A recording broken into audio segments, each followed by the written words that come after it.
I will start by my speech and then we will follow with our agenda as sent to you to start our 15th PAM plenary session. Excellencies, honorable delegates, dear colleagues, distinguished guests, it's my pleasure and honor to welcome you on the occasion of the 15th PAM plenary session. We hold it virtually for the first time due to the COVID-19 pandemic outbreak, an unexpected challenge for all of us. Of course, it's very hard for all of us not to meet in person because there is nothing like meeting you in person and hoping to resume that in the very near future. I would like to thank all of you for being present, considering the difficult times in which we are currently living, and to thank PAM Secretariat for organizing the event in virtual format. In the past year and a half, the pandemic has completely changed our way of life and our way of relating to each other and our way of conducting activities.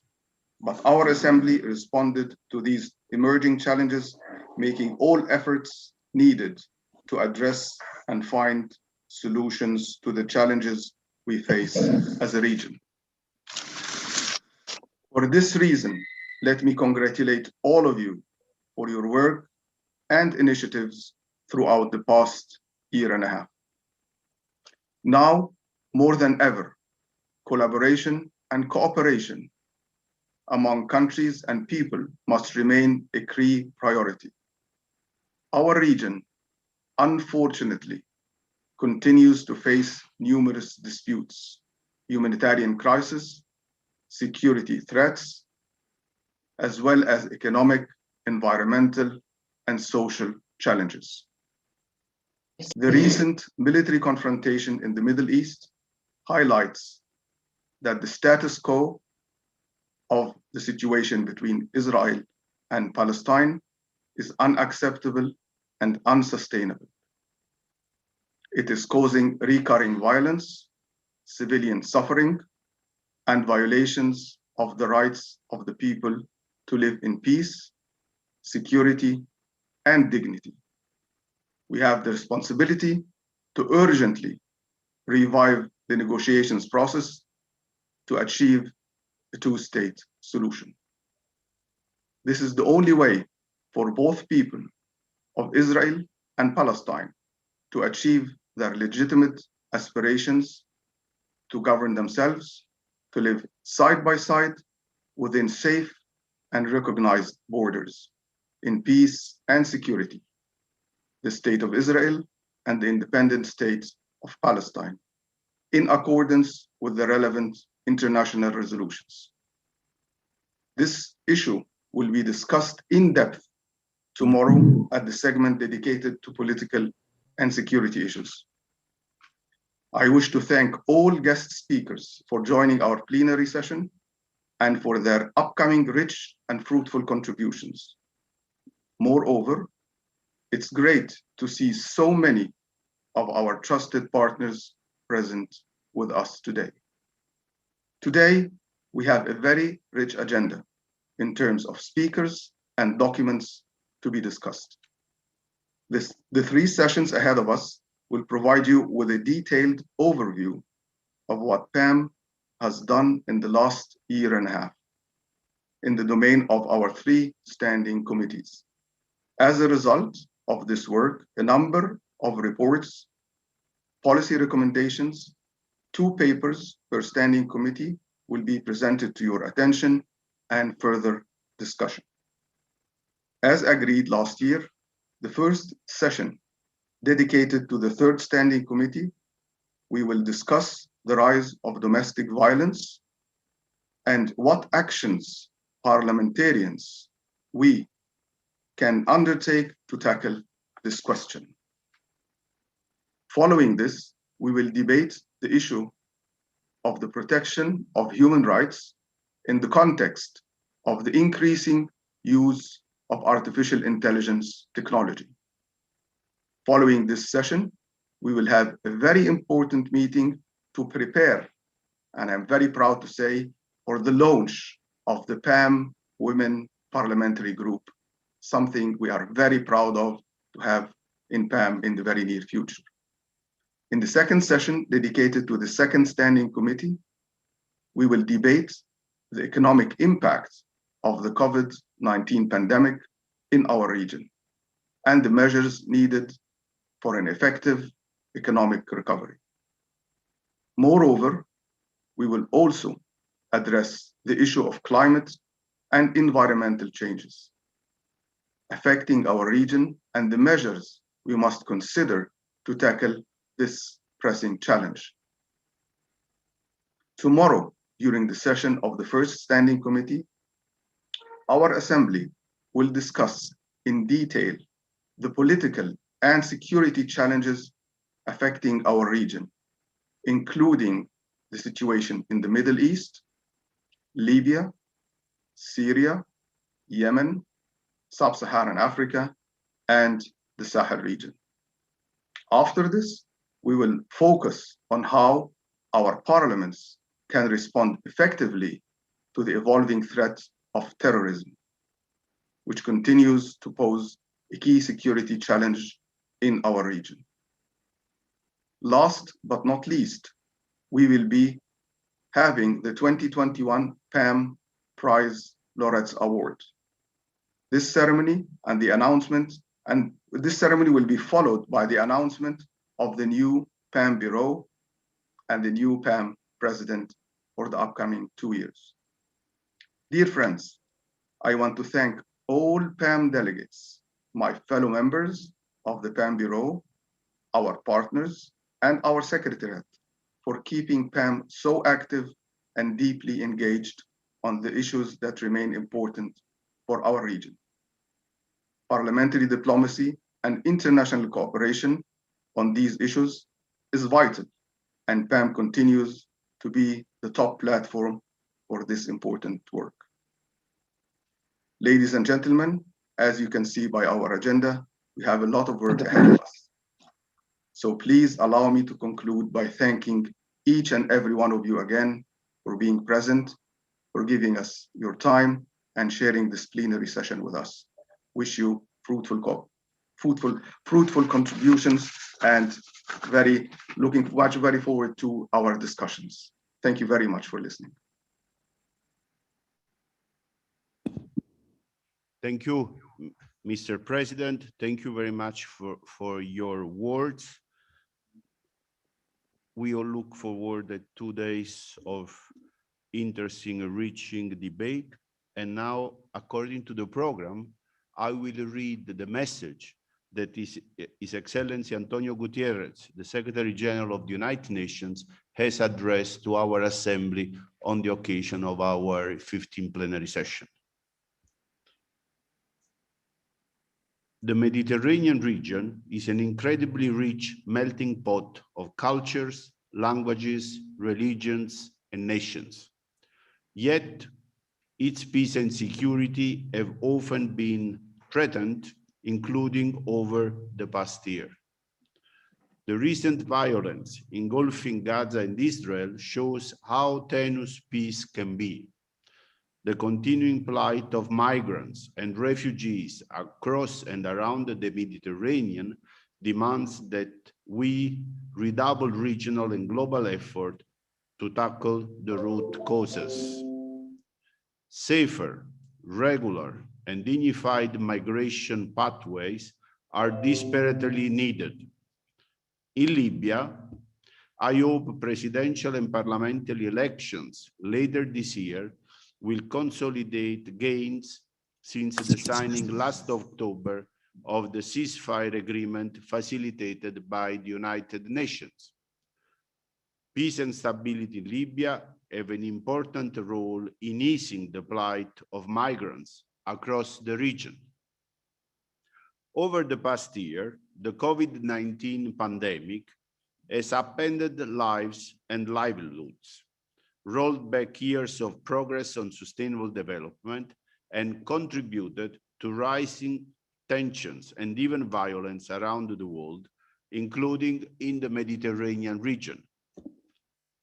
terrorist groups continue to exploit the political and economic fallout from the pandemic, using their hateful narrative to attract the most vulnerable. Violence against women, including domestic violence, has also increased. Some are using the pandemic as a pretext to suppress free speech and violate international human rights law. The pandemic is an unprecedented tragedy, but it also presents a historic opportunity. Sorry, did you say something? The pandemic is an unprecedented tragedy, but it also presents an historic opportunity to work together, rebuild trust, and address multiple crises in a holistic, just, and sustainable way. Dignity, equality, and opportunity for all are paramount. As Mediterranean governments respond to the pandemic and consider investing in recovery, I urge you to take this opportunity for urgent action on the climate crisis, on sustainable development, and on building safer, more resilient societies for the future. As we prepare for the Global Climate Conference, the COP26, in November, greater ambition and financial commitments are needed to not only curb emissions and mitigate the effect of climate change, but also to adapt and build resilience.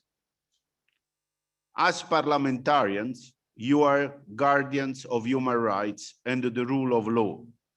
As the world starts to recover from COVID-19, regional platforms, including the Parliamentary Assembly of the Mediterranean, have the essential role in reflecting on the impact of this pandemic and on solutions that put people at the center.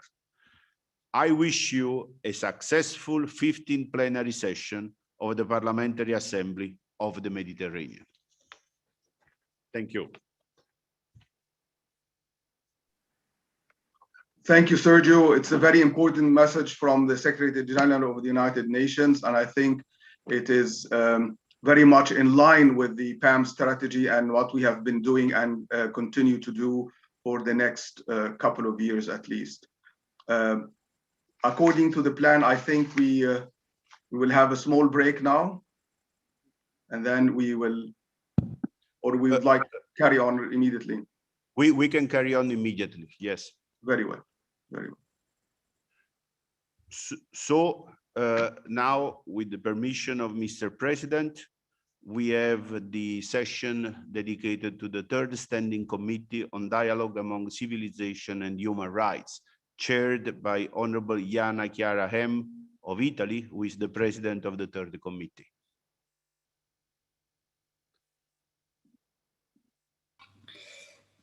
Thank you very much, President. Excellencies, distinguished guests, dear colleagues. It is my great pleasure to update you about the recent activities of the Third Standing Committee on Dialogue Among Civilizations and Human Rights since last plenary session held in early 2020. I just hear myself again, so I will try to see, maybe I just deactivated the audio, so it's fine. Thank you very much. Despite the many obstacles posed by the pandemic, our committee managed to monitor and even contribute, when possible, on key issues such as the COVID-19 management, migrations, gender equality, and the protection of human rights, as well as the promotion of education and dialogue between cultures across the Euro-Mediterranean region.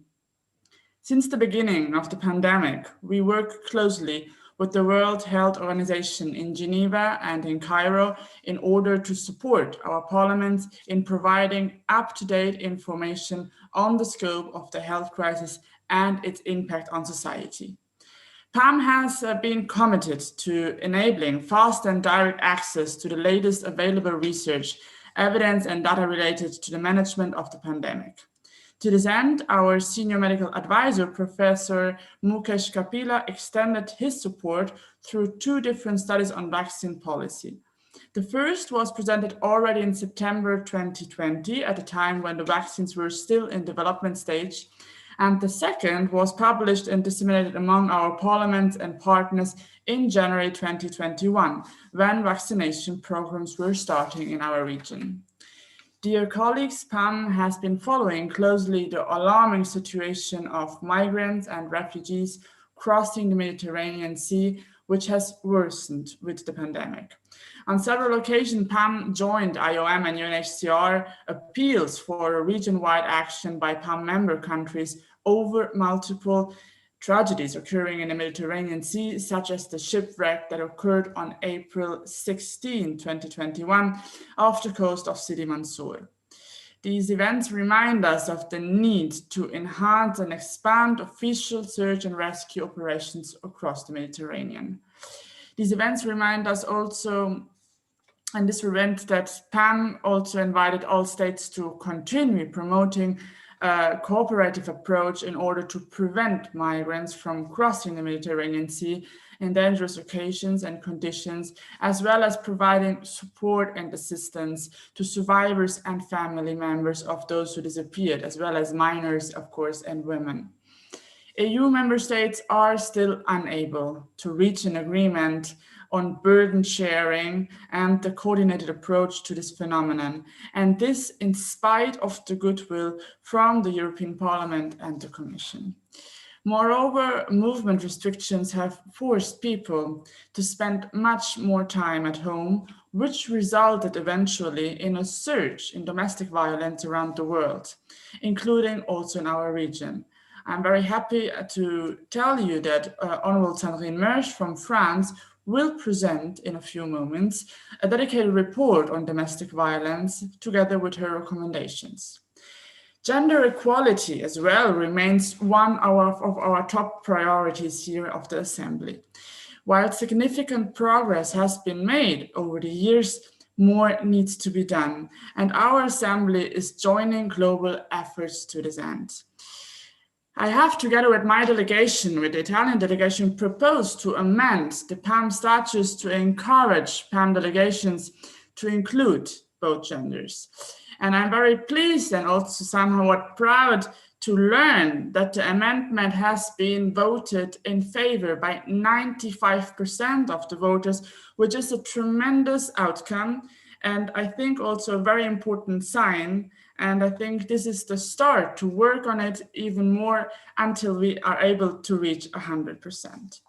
Furthermore, PAM Bureau members made an important step when they decided to establish the PAM Women Parliamentary Forum. MPs will gather later today to discuss how to structure the forum, and to this end, a preliminary meeting will be held immediately after our debates, facilitated by my dear colleague, Honorable Lima of Portugal.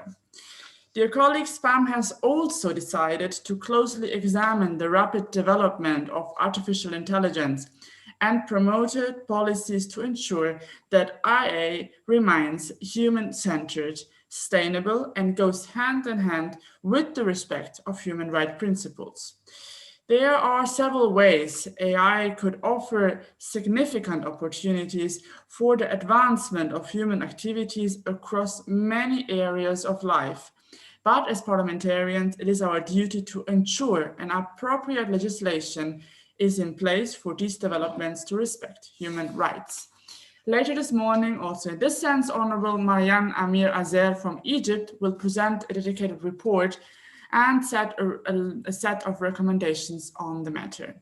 Not long ago, as part of the Assembly's work on human rights and governance, PAM jointly organized with Platforma, the Association of European Local Governments, a virtual meeting on the EU neighboring South safeguarding human rights in the post-COVID-19 context last September 2020.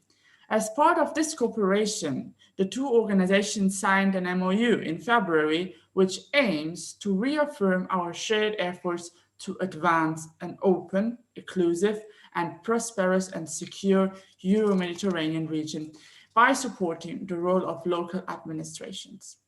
In addition, the Assembly is in the process of concluding a similar partnership with another entity, Unite, an independent global network of parliamentarians from 66 countries, whose objective is to prevent infectious diseases from becoming a global health threat by 2030. Recognizing the importance of education and research as well, the PAM academic platform has recently ensured partnership with two key universities, the Johns Hopkins University and the University of Macerata's Ciram in Italy, in order to formalize cooperation and to facilitate collaboration among young researchers and universities. Moreover, the academic platform is currently working at another MOU with the Università Partenope in Naples, with the aim to foster cooperation, mainly in the field of economic development, including energy security. Lastly, the NATO South Hub, with whom PAM already enjoys strong cooperation, will officially join the PAM academic platform as a leading research hub focusing on root causes of mass migrations, as well as on security issues in the Sahel and sub-Saharan Africa. Dear colleagues, PAM is engaged at all levels globally, in all corners of our region and locally. PAM strives to better the lives of all citizens of the Mediterranean. And it is now with really great pleasure that I welcome our first guest and give the floor to our speaker, Mr. Leonard Welbeck, President of the Congress of Local and Regional Authorities of the Council of Europe. We are very, very pleased and happy that you could join us today. Thank you, Chair. Can you understand me? Yes, loud and clearly. A warm greeting from the Netherlands to all of you. Excellencies, dear colleagues. First of all, I'd like to express my gratitude to the Parliamentary Assembly of the Mediterranean for inviting me to contribute on such an important and topical theme. As I understand, since 2015, PAM has invested heavily with the support of the United Nations in the fight against terrorism and violent extremism, adaptation to the climate change, and the issue of migration. These are important themes as well for the Congress of Local and Regional Authorities of the Council of Europe. I have been spokesperson for the Congress, amongst others, on the issues of preventing radicalization and violent extremism. For 4.5 years, I was chair of our monitoring committee and as such participated in the plenary meetings of the Venice Commission. Now, I am president of our Congress of Local and Regional Authorities of the Council of Europe. And I'm grateful for the opportunity to present our approach and action with regard to promoting dialogue and human rights. This theme takes on an even greater significance today, in the very complex current situation of the pandemic that has been affecting us all for more than a year. The health crisis itself and the numerous challenges it has raised have brought to the forefront the need for better protection of human rights of our citizens. At the same time, it has highlighted the need for more global solidarity and more dialogue as the necessary requirement for building trust, be it between different groups of society, between citizens and authorities, between different levels of governance, or indeed between civilizations. Dialogue is in fact the cornerstone of democracy, which, together with the rule of law and human rights, represent the core values of the Council of Europe, which serve as the basis for sustainable democratic development and democratic security of societies. Promoting these values across the Mediterranean Sea serves therefore to build a more just, more stable, and more sustainable order on both of its shores. But in the Congress, we are also convinced that there cannot be a genuine and sustainable democracy without local democracy. And there cannot be democracy in our local communities without dialogue with citizens, local residents. We are equally convinced that territorial authorities at local and regional level play a crucial role in defending human rights. The exercise of human rights is a responsibility shared by all levels of governance, and certainly not the exclusive prerogative of national governments. On the contrary, local authorities are the actors closest to the citizens and therefore are the best placed to fulfill their needs. Local and regional authorities have the primary responsibility for the well-being of their communities. And this responsibility is translated into a wide range of obligations that support the exercise of political, economic, and social rights. I should also add that territorial authorities have the obligation to ensure equal treatment of all community residents, especially vulnerable groups, regardless of their legal status as non-citizens, refugees, migrants, or foreign residents, regardless whether they are women, men, children, elderly, or have disabilities, regardless of their religion, ethnic background, political views, or sexual orientation. Many cities and regions have translated human rights into practice or have implemented human rights-based policies. Their efforts have borne fruit by bringing stability, social cohesion, and growth to their local communities. Conducting public affairs in an inclusive and not discriminatory manner, engaging citizens and civil society, providing targeted training, streamlining internal communication, and exchanging practices with other cities or regional authorities, like today, can be crucial to overcome the problems. Moreover, the practice has revealed that the daily promotion of human rights does not necessarily require more resources or lead to any legal and technical constraints, but can rather generate social and economic growth. One of the most pertinent recent examples to demonstrate the importance of the promotion and protection of social rights at local and regional levels all over the world is the Covid-19 pandemic. The impact of Covid-19 on social rights has been both significant and multifaceted, cutting across several social rights categories and going beyond the most obvious effects on the rights to health. Local and regional authorities have a crucial role to play as they are the first and the most immediate responders dealing with most of the shortcomings brought to light by this pandemic. They are the first and responsible agents for protecting the vulnerable members of their communities. To respond to this and future crises, local authorities should reinforce their active learning capacities and city-to-city communication and exchange with Europe and beyond. They should also encourage new forms of city-to-city cooperation on prevention, coping, and recovery. And in this regard, the Congress has published a set of handbooks to support and inspire elected representatives in the concrete implementation of human rights through the collection of territorial good practices. They represent an innovative instrument showcasing creative and game-changing ways which can be used to ensure respect for human rights by thinking outside the box. The collection entails 3 volumes, the third one being drafted as we speak.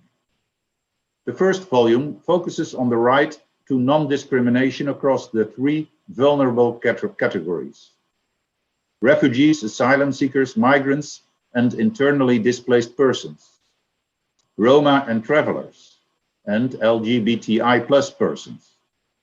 The second volume deals with social rights, and the third volume will address sustainable development and environmental issues, pointing to a clear interdependence with human rights. Ladies and gentlemen, as often, territorial authorities have found themselves at the front line for handling the COVID crisis. Yet, this role can only be implemented through meaningful decentralization according to the principles of the European Charter of Local Self-Government and by ensuring an effective dialogue between all actors from all levels of governance and with the citizens. We at the Congress have stressed on many occasions the need for collaboration between the national and local levels, and firmly recognize the key role that territorial authorities play as the level of the government closest to the citizens. The dialogue and exchanges we promote shall not be limited to the national or European level. Yet, we recognize the differences in culture between our countries. These differences affect the way of living. They affect the standards and the values. But at the same time, we consider the principles of our charter to be universal and applicable in the Mediterranean area as well.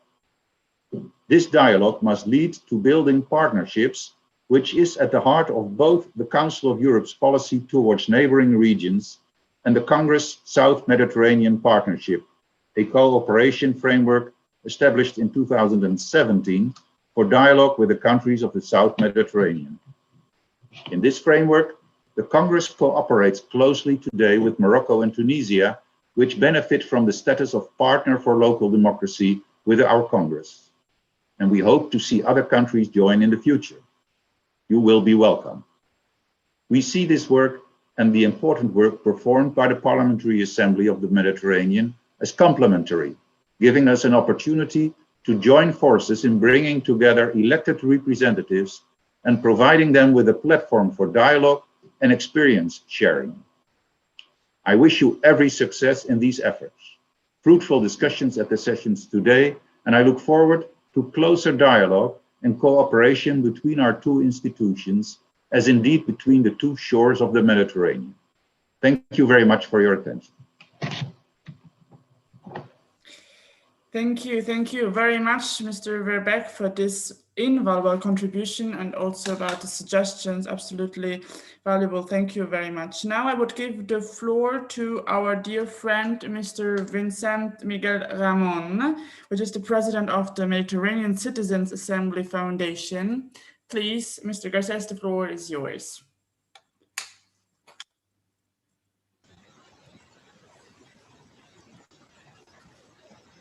Good morning.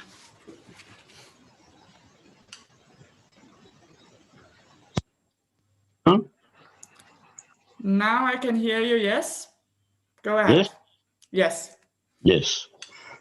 Gracias, muchas gracias, buenos días. Merci beaucoup, Madame la Présidente. Je vais commencer par remercier l'APM au nom de la Fondation Assemblée des citoyens et citoyennes de la Méditerranée de m'avoir offert cette nouvelle opportunité de m'adresser aux chers parlementaires de la Méditerranée. Comme vous le savez, la Fondation ACM est membre observateur de l'APM et exprime l'avis de ses cercles citoyens présents dans 20 pays méditerranéens. Nous pratiquons la diplomatie citoyenne. L'idée force de mon intervention aujourd'hui est de renforcer la collaboration entre l'APM et la FACM, entre les parlementaires et les citoyens. C'est le bon moment pour souligner certains faits importants et faire quelques suggestions. La grande perturbation provoquée par le Covid-19 appelle à un élargissement urgent de la coopération au renforcement de l'intégration régionale et du multilatéralisme. De plus, de graves conflits continuent d'être présents dans notre région. Certains conflits historiques continuent. Conflit israélo-palestinien, conflit du Sahara occidental. Plusieurs schémas de transition demeurent également ouverts. Libye, Syrie, sans oublier plus à l'est de la région, le Yémen. Les questions migratoires demeurent critiques malgré les appels réitérés de la société civile. Le déclin généralisé de la démocratie dans la région continue, affectant tous les pays. La condition socio-économique moyenne des habitants de l'espace méditerranéen continue aussi à connaître une dégradation alarmante avec des inégalités croissantes. les questions des genres, les violences faites aux femmes et les abus exercés à l'encontre des personnes mineures et vulnérables montrent aussi que les avancées à opérer restent nombreuses. L'intervention de nombreuses puissances mondiales ou régionales qui cherchent à consolider leur propre intérêt dans la zone plutôt que ceux des pays et ou des citoyens au nom desquels il dit s'agir. Les changements climatiques restent souvent oubliés. C'est fait sur la région et sur ses populations, crise alimentaire, sécheresse, déplacés et ou réfugiés écologiques paraissent souvent relégués aux oubliettes ou minorés. Les habitants de la Méditerranée, les citoyens et citoyennes de la Méditerranée ont payé et payent un prix fort pour la pandémie du Covid-19. Et il est nécessaire d'empêcher l'existence d'îlots indemnes de virus entourés de sources de contamination. Reconnaître les vaccins anti-Covid comme bien public serait une avancée utile. La Fondation ACM lance un cri d'alarme et convoque l'esprit de responsabilité. C'est le temps de la résistance citoyenne. La Fondation Assemblée des citoyens et citoyennes de la Méditerranée appelle à que l'Union européenne accompagne son investissement financier en Méditerranée d'un rôle politique plus fort pour faire valoir les principes relatifs à l'état de droit. Que les instances publiques s'emploient à soutenir et valoriser les initiatives de coopération tant au niveau interétatique que bilatéral ou subétatique, universités, associations, régions, villes, etc. Que l'Union européenne se révèle à l'auteur de ses principes et convictions et qu'elle fasse preuve d'une attitude cohérente, humaine, humanitaire à l'heure de traiter des questions migratoires et des droits humains.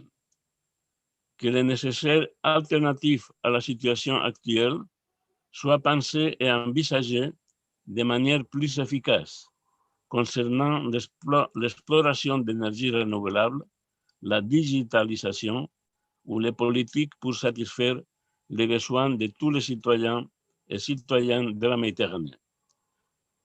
La Fondation ACM encourage l'Assemblée parlementaire de la Méditerranée et le réseau des villes méditerranéennes MedCité, deux de ses principaux partenaires institutionnels, à poursuivre leur action et initiatives en faveur du dialogue et de la collaboration avec les citoyens et la société civile méditerranéenne, en tant que pilier du pouvoir démocratique et de la souveraineté populaire. Merci beaucoup et je vous désire depuis Valencia en Espagne le meilleur pour l'avenir.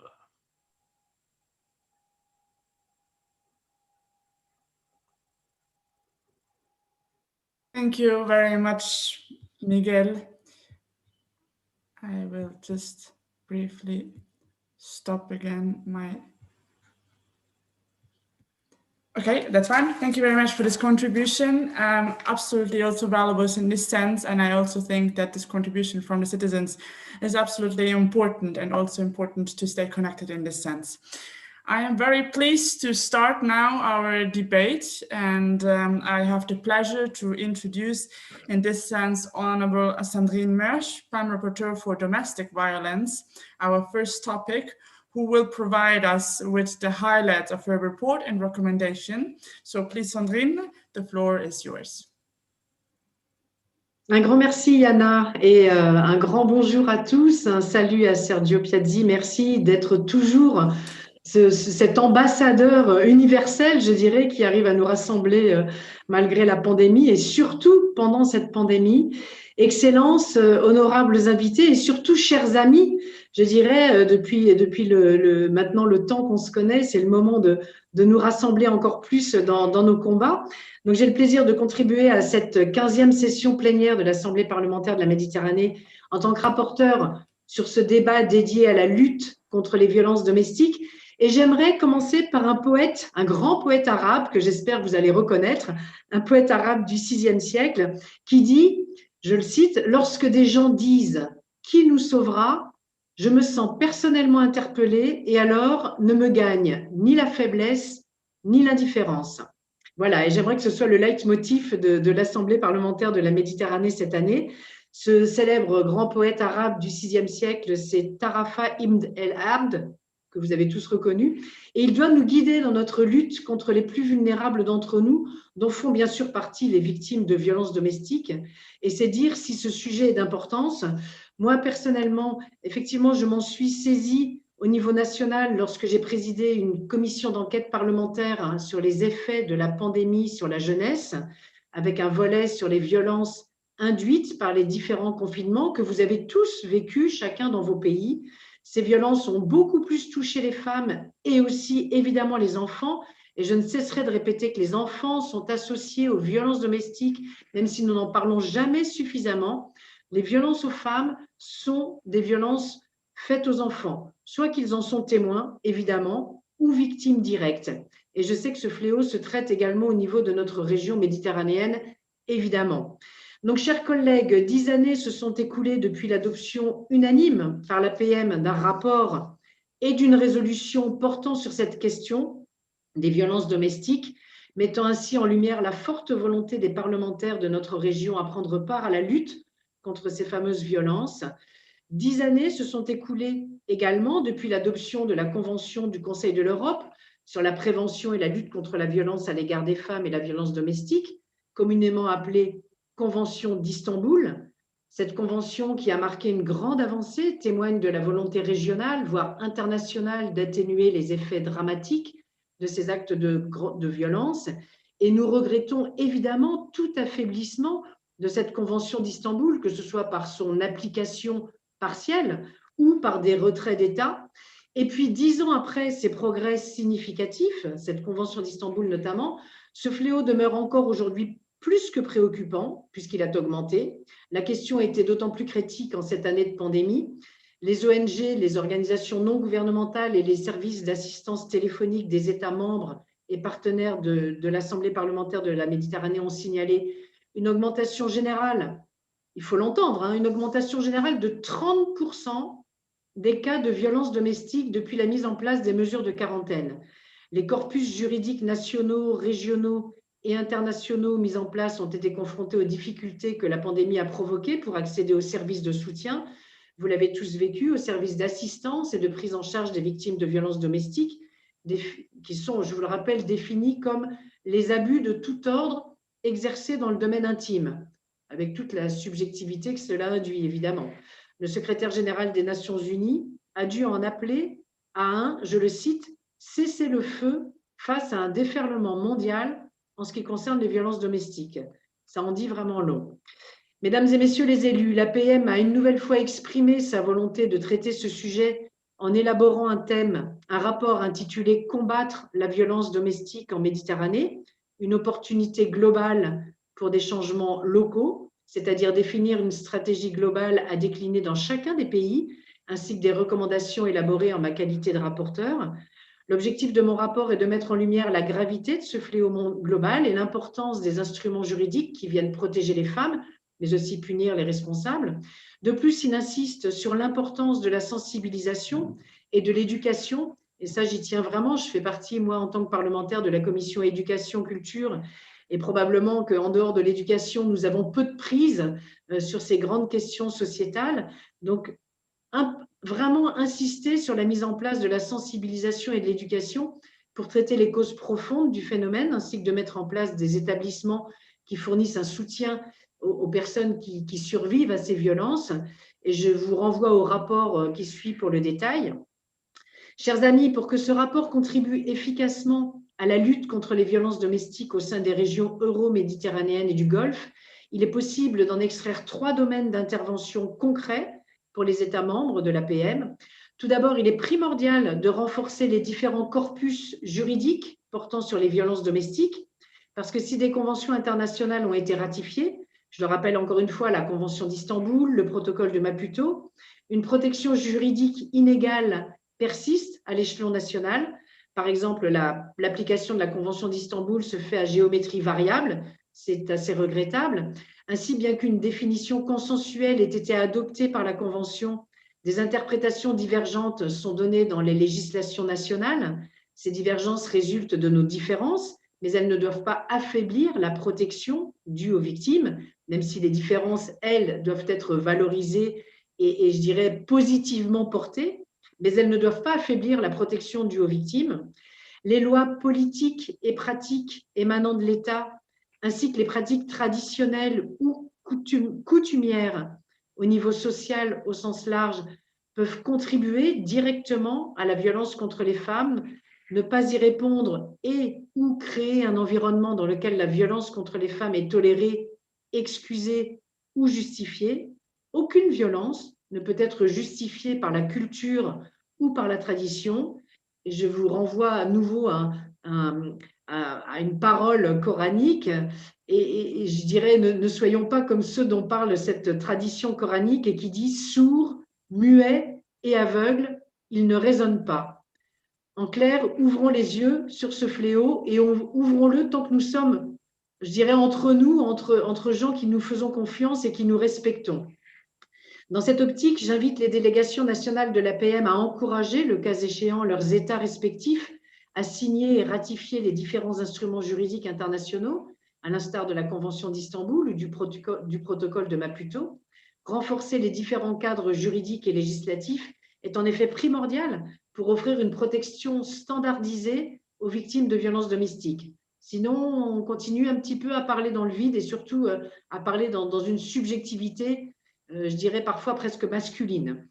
De plus, j'incite les parlementaires à consolider leurs efforts dans la criminalisation et la poursuite des auteurs d'actes relevant de la violence domestique, tout en apportant un soutien juridique, social et économique aux personnes qui survivent.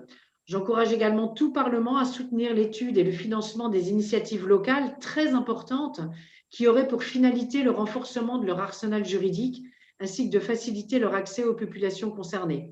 Car ce sont ces initiatives locales, dont je vous félicite d'ailleurs, qui portent ensuite la législation. En fait, c'est sur le terrain qu'on arrive à prouver que ça fonctionne et que c'est concret et que la législation peut suivre.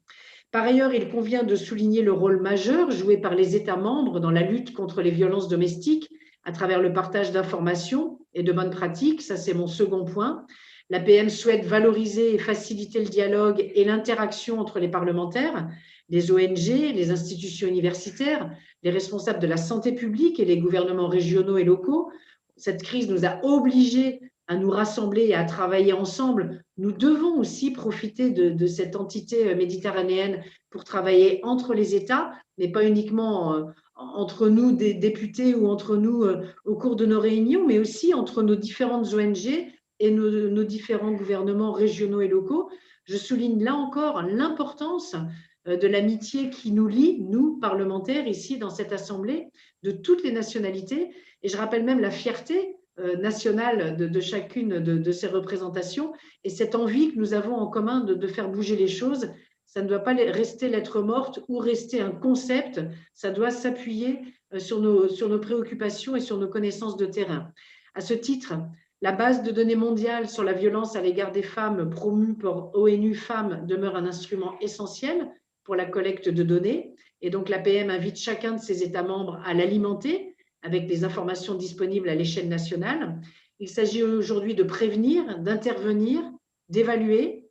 Et à la suite d'une enquête menée auprès des États membres de l'APM, il s'est avéré que plusieurs d'entre eux ont mis en place des outils novateurs que je tiens vraiment à souligner parce que c'est comme ça que nous allons y arriver, pour améliorer les méthodes de signalement et renforcer les programmes et les services gouvernementaux, notamment par le biais de services téléphoniques d'assistance et d'applications pour téléphone portable.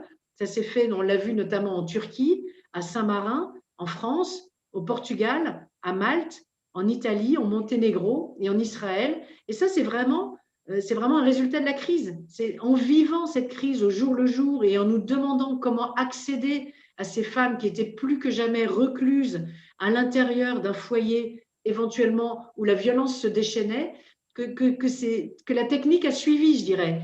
Donc, encore merci à ceux qui ont été pragmatiques durant cette crise et qui permettent de faire avancer la cause. Dans la continuité de ce travail collectif, j'encourage les parlementaires à échanger ces exemples positifs de plans d'action établis lors de la pandémie de la Covid-19. Et puis, continuons à marquer le 25 novembre comme journée internationale pour l'élimination de la violence à l'égard des femmes dans nos parlements et dans nos médias.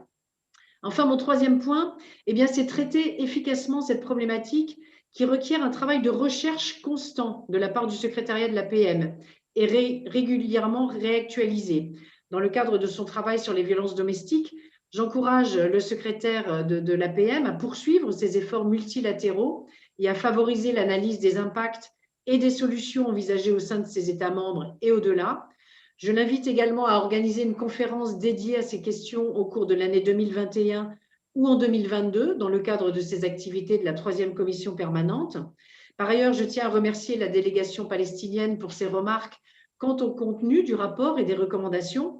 Il est en effet important de condamner en temps réel, je dirais, et dans l'actualité, le recours récurrent à la violence sur les populations civiles, dont évidemment les femmes et les enfants sont souvent les victimes en temps de conflit armé. La situation humanitaire actuelle à Gaza devant mobiliser bien entendu nos préoccupations, et nous sommes tous très sensibles évidemment aux images systématiques et à chaque fois des victimes et souvent des enfants.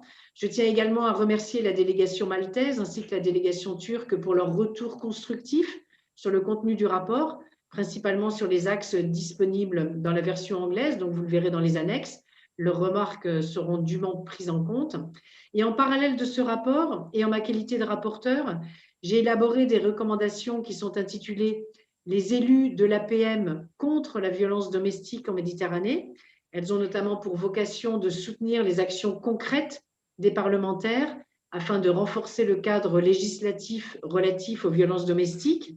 À ce titre, j'invite les parlements membres de l'Assemblée parlementaire de la Méditerranée à travailler ensemble, que ce soit dans la mise en place de dispositifs innovants pour prévenir ces violences ou dans la ratification des traités internationaux portant sur le sujet. Je me tiens vraiment à la disposition et bien évidemment notre présidente également, forcément, qui est très touchée par ces questions-là, pour que ce ne soit pas de simples mots une fois de plus, mais qu'on travaille avec ceux qui le souhaitent sur nos opérations extrêmement concrètes.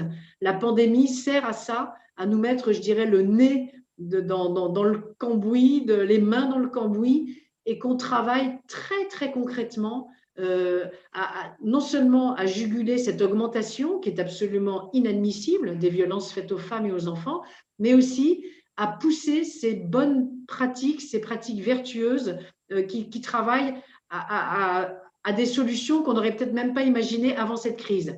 Donc maintenant, j'ai le plaisir de demander au secrétaire général de l'APM, l'ambassadeur Sergio Piazzi, de nous lire la liste complète des recommandations et avec son brio habituel de nous engager à nous en emparer. À vous, Sergio.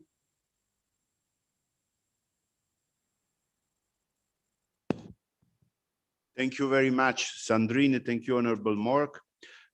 For technical reason, I was requested to read the recommendations in English, which I will do.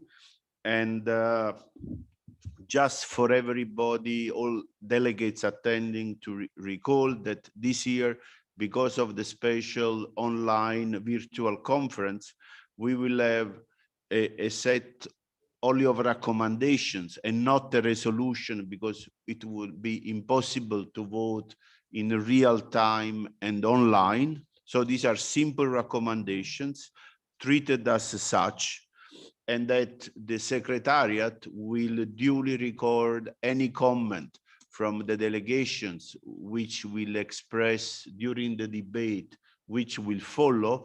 And I encourage all delegates who wish to take the floor to raise the hand, to take the floor for 2 or 3 minutes maximum, and to speak about the report, the topic of this session, because other topics will be discussed then in the various sessions which will follow.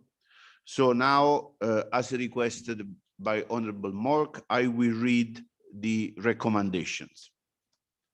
I, the rapporteur on domestic violence, on behalf of the Parliamentary Assembly of the Mediterranean, welcoming the increased availability of data on violence against women and girls, VAWG, and on the prevalence of intimate partners violence in recent years, recalling that according to the World Health Organization, globally, 1 in 3 women has experienced physical and or sexual violence in an intimate partner or sexual violence by any perpetrator in their lifetime, and noting with the concern that according to the WHO, the Eastern Mediterranean region has the second highest prevalence of violence against women and girls worldwide.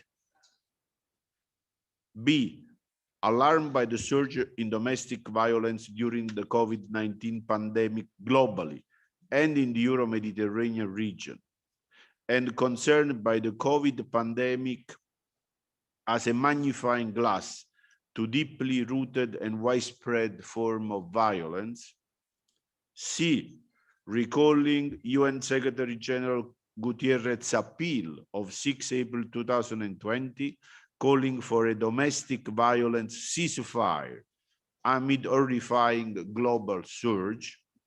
D, recalling the Convention on the Elimination of All Forms of Discrimination Against Women, which entered into force in 1981, and the related additional protocol signed on 6 October 1999, and welcoming the signatory ratification of this convention by all PAM member states.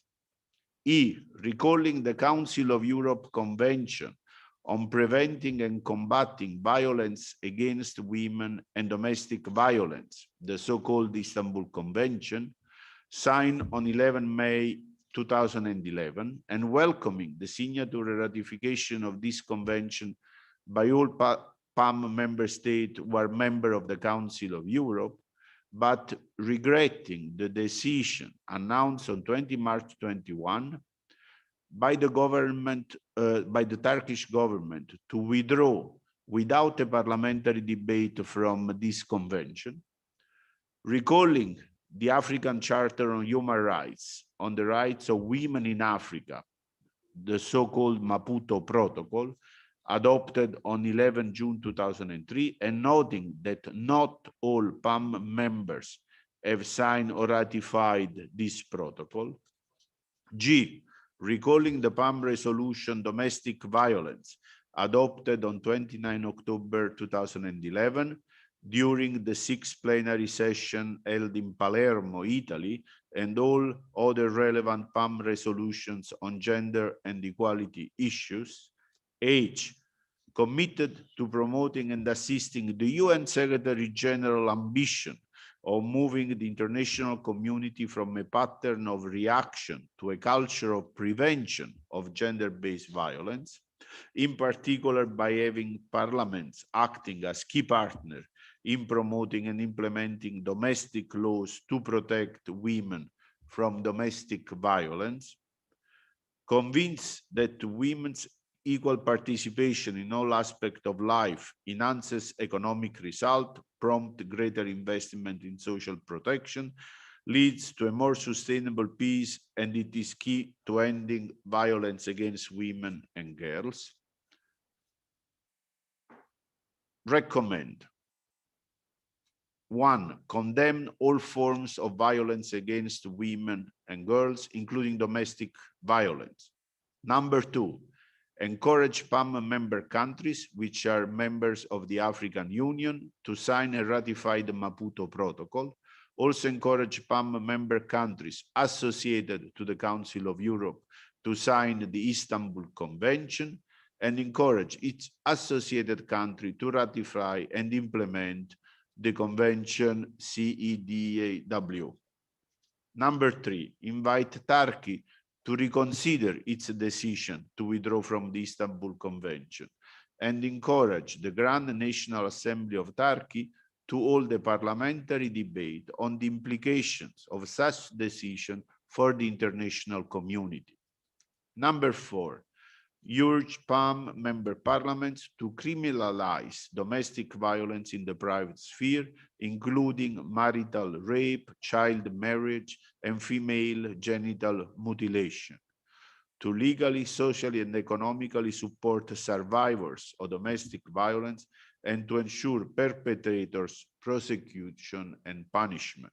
Number 5, invite PAM Parliament to increase funding toward public health services which support survivors of violence, especially during a state of emergency.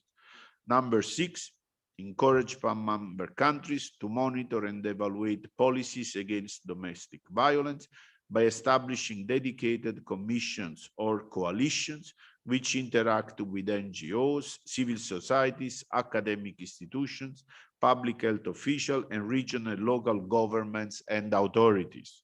Number 7, encourage PAM member countries to exchange positive examples of safety action plans established during the COVID-19 pandemic throughout the Euro-Mediterranean region.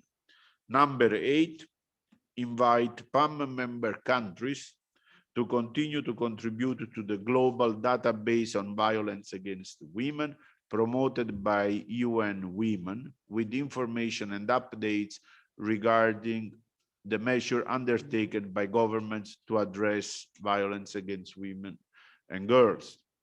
Number 9, call on all PAM parliamentarians to mark 25 November as the International Day for the Elimination of Violence Against Women. Number 10, call on PAM member country to realize women's equality for rights, to work toward equal representation, and to advance economic inclusion as a matter of priority. Number 11, request the PAM Secretariat to continue pursuing multilateral efforts to combat domestic violence in the Euro-Mediterranean and Gulf regions, analyzing its developments in the regions, and to encourage innovative solutions to curb violence against women and to support their empowerment.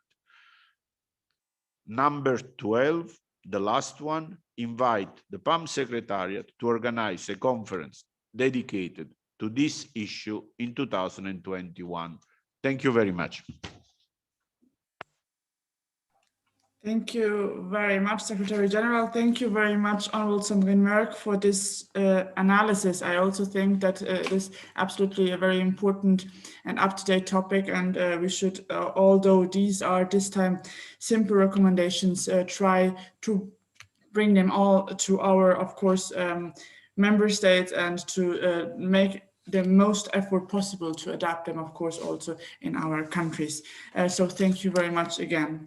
Now I would like to open the floor to delegates for any comments, for additional remarks they may have on the report. So on this topic we are now discussing. And I would like to remind also, as just previously Sergio said, as the plenary session is held virtually this year, there will be no vote at the end on the policy recommendations. So the recommendations will be those of the rapporteur. I will now start with the hands which I see raised, starting so now from Portugal. So the floor is yours.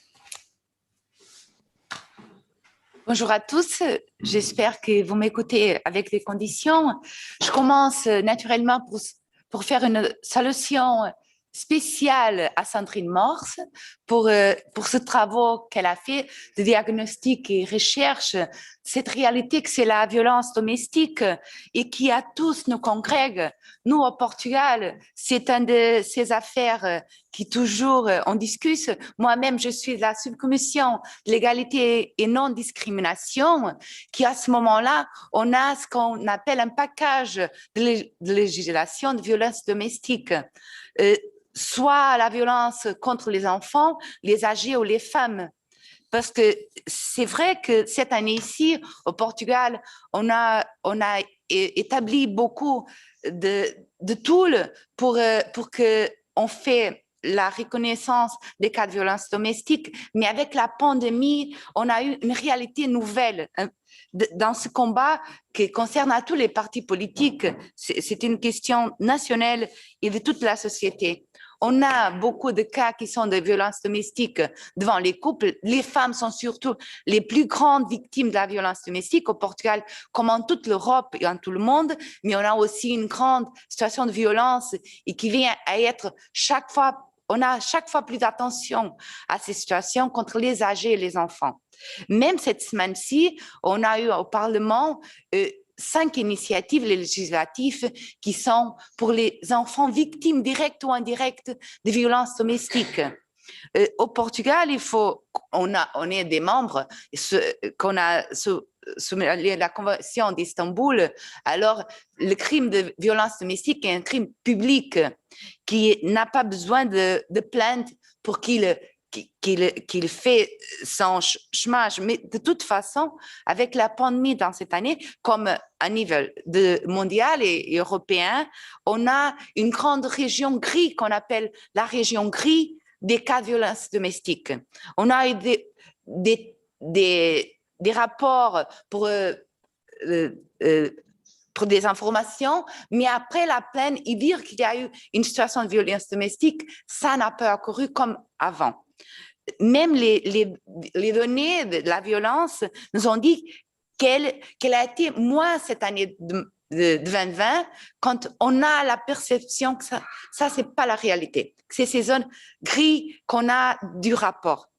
Parce qu'avec le confinement en général qu'on a eu au Portugal, surtout au premier trimestre et deuxième trimestre de 2020, les femmes ont été dans ces maisons, tous, l'école et la société, les travaux, tous les espaces extérieurs qui leur permettaient de faire le combat, et même que des tiers voyaient des situations de violence, ils pouvaient la rapporter aux autorités, parce qu'au Portugal, comme c'est un crime public, et c'est pas nécessaire que ce soit la victime qui fait la plainte, ça n'a pas occuru. En plus, on sait que la violence domestique au Portugal, comme au monde, c'est un peu une question dans les extras plus débiles économiques et sociaux de la société. Et quand les femmes sont chez soi, enfermées chez soi, elles n'ont pas les conditions de faire les plaintes et même de partager ces situations avec des tiers. Parce que quand on a une question d'être soumis, de dépendance de l'agresseur, on a une victime qui est la plupart du temps dépendante de l'agresseur. Et alors, c'est très difficile de faire le rapport quand on est dans le foyer avec notre agresseur. On n'a pas les conditions des fois, même si les autorités portugaises ont créé des plateformes pour que ces plaintes continuaient, même en confinement, même avec la Covid-19, on a eu, avec le téléphone, l'Internet, l'email, même la police à distance pour faire ces complaintes. Mais la vérité, c'est qu'au Portugal, comme en Europe, c'est ce que nous disent les dés internationales, qu'on a eu une diminution des cas, mais on pense que ce n'est pas vraiment une diminution, c'est une diminution de connaissance, soi-disant, de ces cas de violence domestique. En plus, au Portugal, on est concerné avec toutes les formes de violence, comme Sandrine a parlé quand il nous a présenté ses recommandations, même la question de la mutilation génitale féminine au Portugal, même cette semaine-ci, on a une discussion de ce cas parce que c'est une question, comme on a une grande communauté islamique au Portugal, on a les situations des pays d'origine, mais on a aussi avec les immigrés, les communautés qui viennent et qui maintiennent ces pratiques même au Portugal.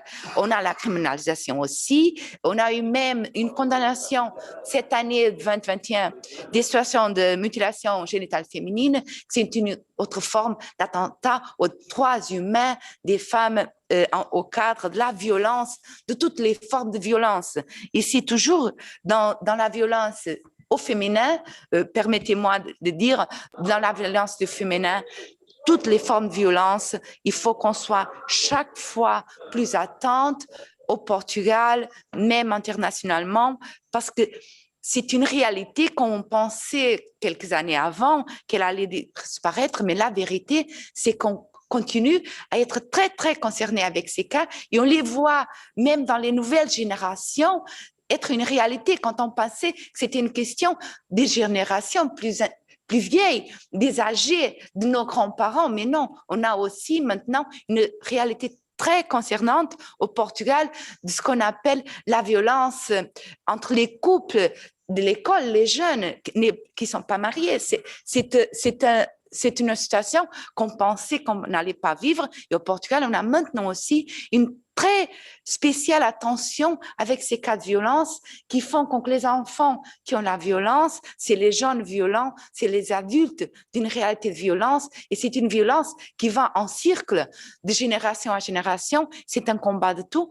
Et l'APM est concernée et on la souhaite pour ça, pour qu'on fasse des politiques dans tous les pays de Méditerranée qui vont dans le même genre et on fait le même chemin pour terminer avec ces réalités de la violence.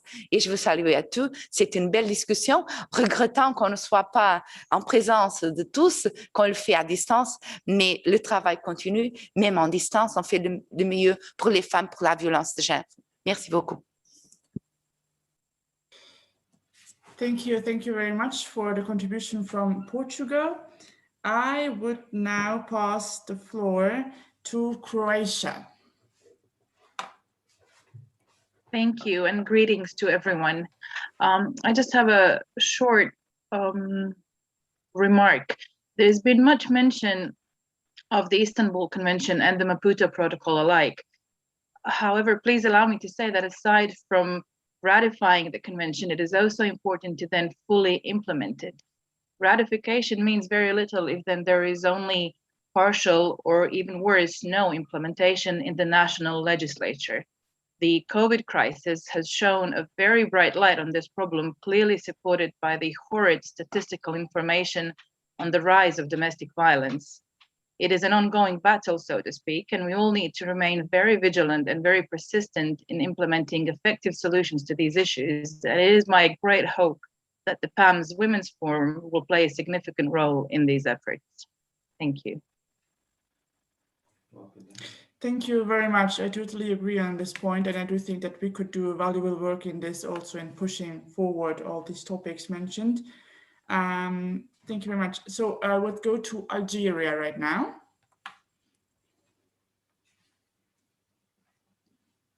Algeria, the floor is yours. Yes. السلام عليكم جميعا رؤساء. We can hear you a bit, not that good. السلام عليكم جميعا رؤساء وفود ومشاركين.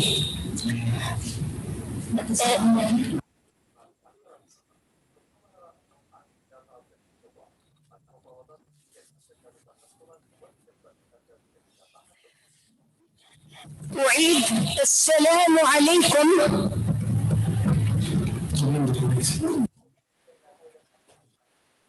السلام عليكم رؤساء وفود ومشاركين. هل تحسن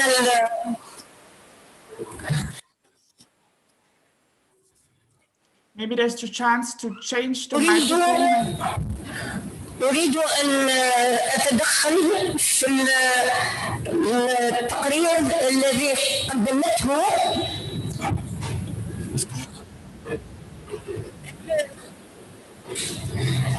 السيدة المحترمة ساندرين مار فيما يتعلق بالعنف ضد النساء.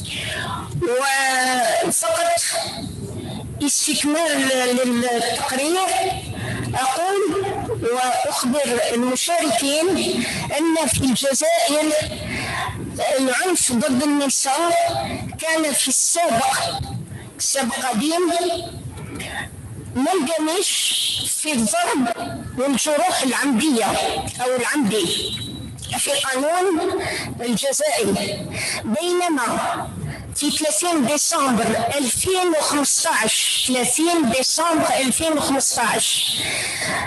تجريم هذا العنف ضد النساء أصبح شيء حقيقي، وكيف لا؟ ونحن في الجزائر في الميدان السياسي مثلا هناك قانون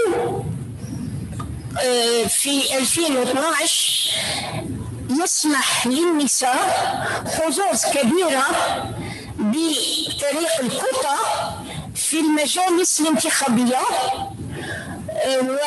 وهذا جميل جدا. كيف بين النساء في هذا المستوى لا نجرم العنف ضد النساء، والعنف اليوم ضد النساء يعاقب من 2 سنين يعني جنحة إلى الحبس المؤبد كما وقع في الماضي. في الأسبوع الماضي حكم على زوج قام بعنف مؤسف لأن الضحية توفيت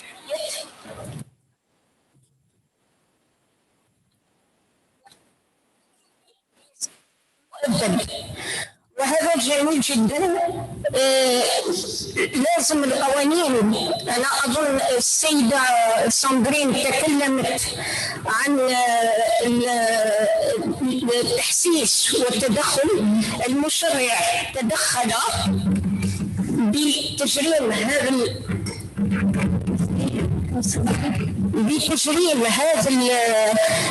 العنف ضد النساء وحتى ضد الأطفال. هناك بما يسمى باللغة الفرنسية نيميرو فيغ 1527 تستطيع كل امرأة ضحية هذا العنف تتصل بهذا الرقم الأخضر أو الإشارة الخضراء، وهذا يعني منسجم بتعديلات كبيرة في قانون الأسرة وفي القوانين الأخرى.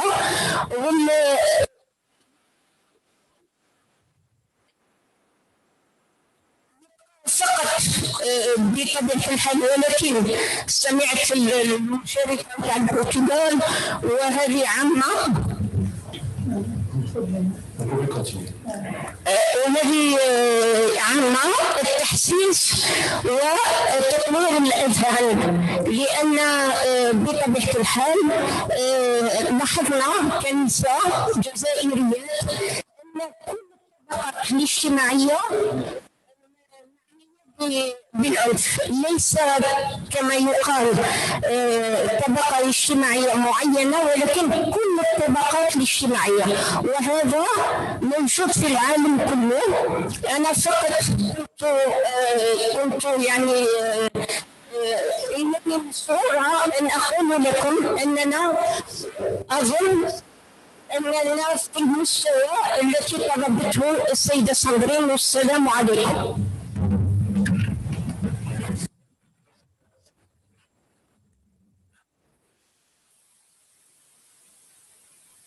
Thank you very much, Algeria. Unfortunately, the sound was not very helpful, but we will absolutely try to see them also in the minute. I would go forward then now with Palestine.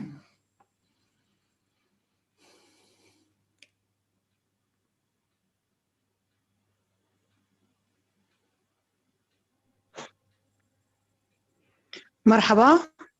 فلسطين؟ لم أسمع جيد. Okay, perfect. فلسطين تدلنا؟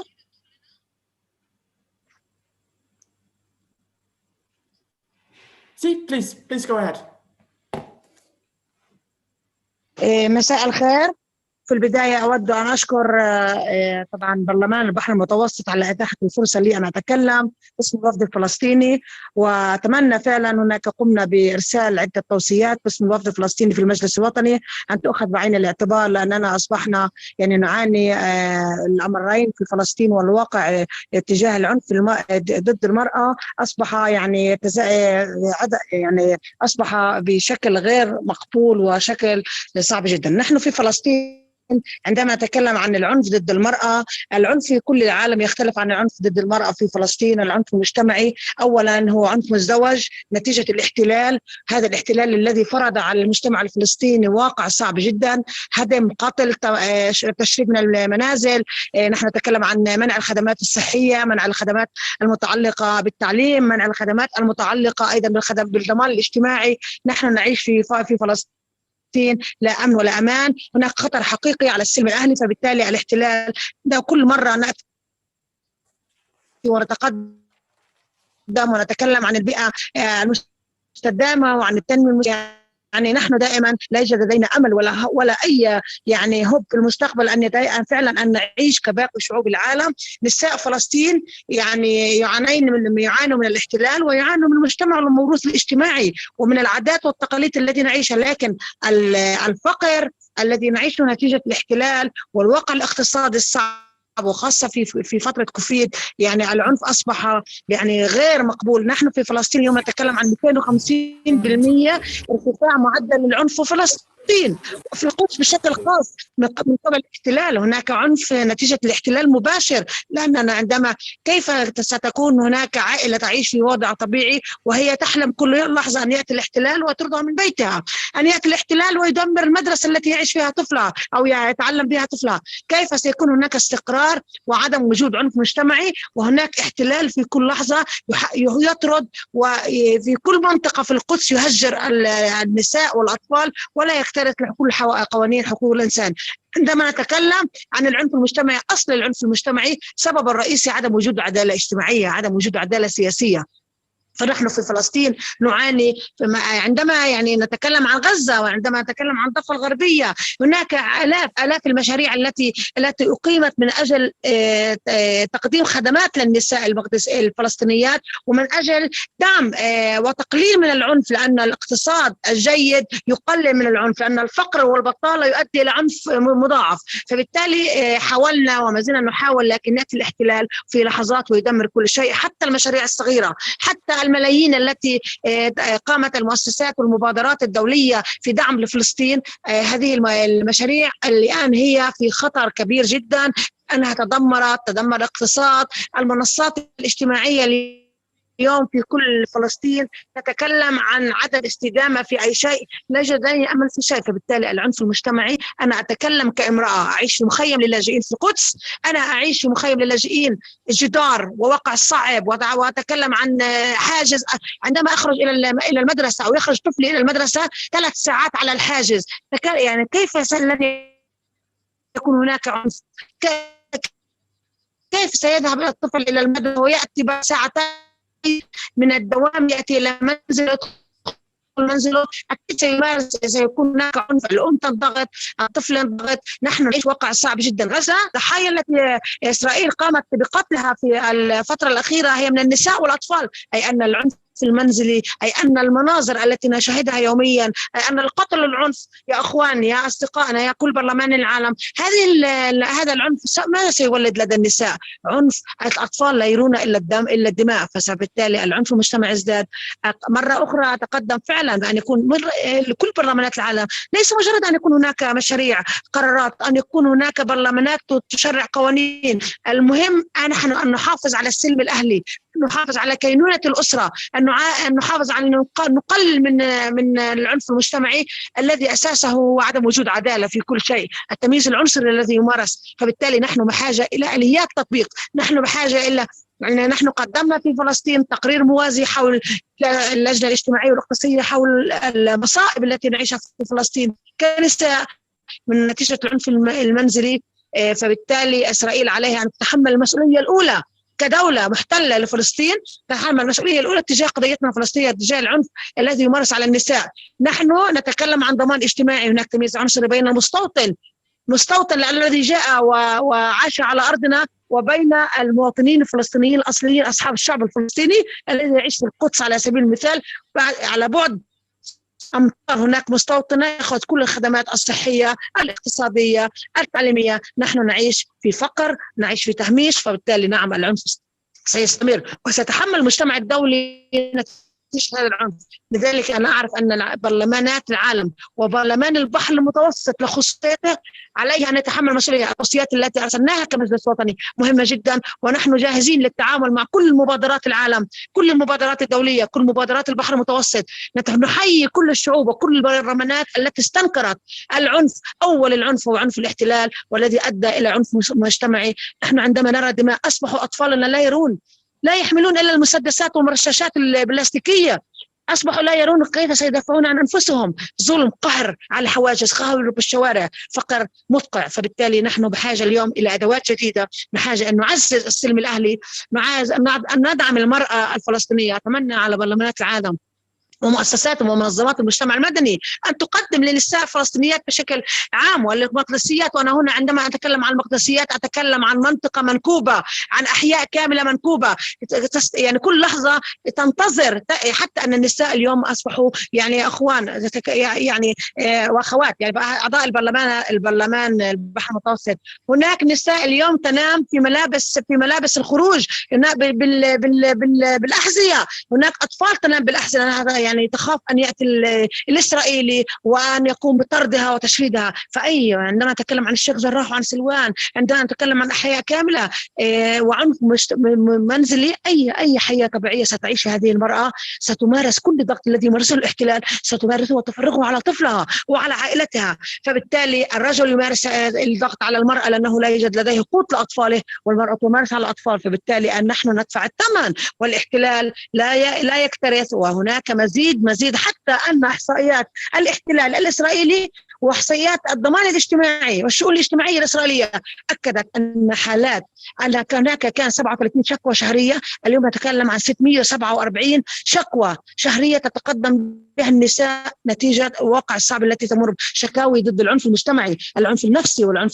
الجسدي والعنف الجنسي، كل هذه الأنواع هي قهر للنساء، قهر للإنسانية. نحن نتمنى عليكم وعلى كل المجتمعات مرة أخرى، أنا آسف للإطالة، فعلا نتمنى أن يكون هناك آليات جديدة للتعامل مع فلسطين ومع القدس، وأن يكون فعلا هناك يعني عدالة اجتماعية حقيقية. وشكرا وآسفا أن أطلت عليكم، ونحن جاهزين للتعامل مع أي قضية وجاهزين لأن نعمل سويا من أجل تقليل العنف ضد النساء والأطفال في فلسطين عامة. وشكرا لكم.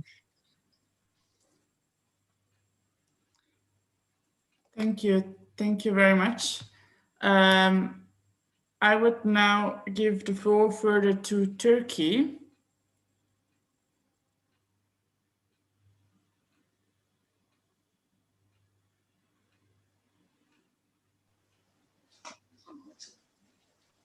Teşekkür ediyorum.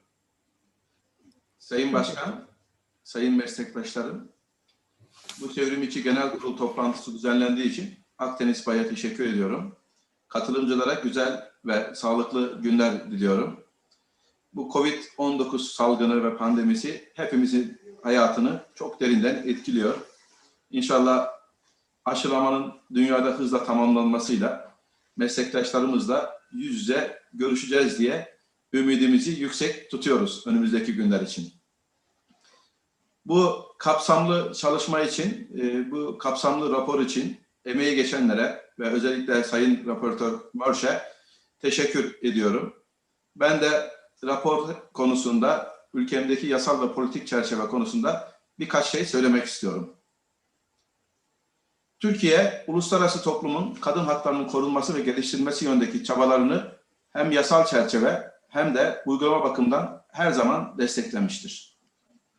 Kadına yönelik şiddet ve aile içi şiddetin önlenmesi ve ortadan kaldırılmasını amaçlayan Avrupa Konseyi Sözleşmesi'ne taraf olmuştu. Bununla birlikte sözleşme yürürlüğe girdiği günden itibaren sadece Türkiye'de değil, birçok ülkede, birçok Avrupa Konseyi ülkesinde tartışma konusu oluştu. Toplumumuzun farklı kesimlerinde sözleşmenin bazı unsurları eleştiri konusu oldu. Bunun üzerine Türkiye sözleşmeden çekilme kararı aldı. Biliyorsunuz, uluslararası bir sözleşmeye taraf olmak veya çıkmak her devletin egemen bir kararıdır, bir hakkıdır.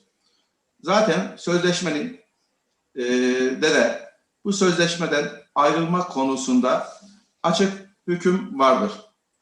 bu sözleşmeyi feshetme izni vermektedir.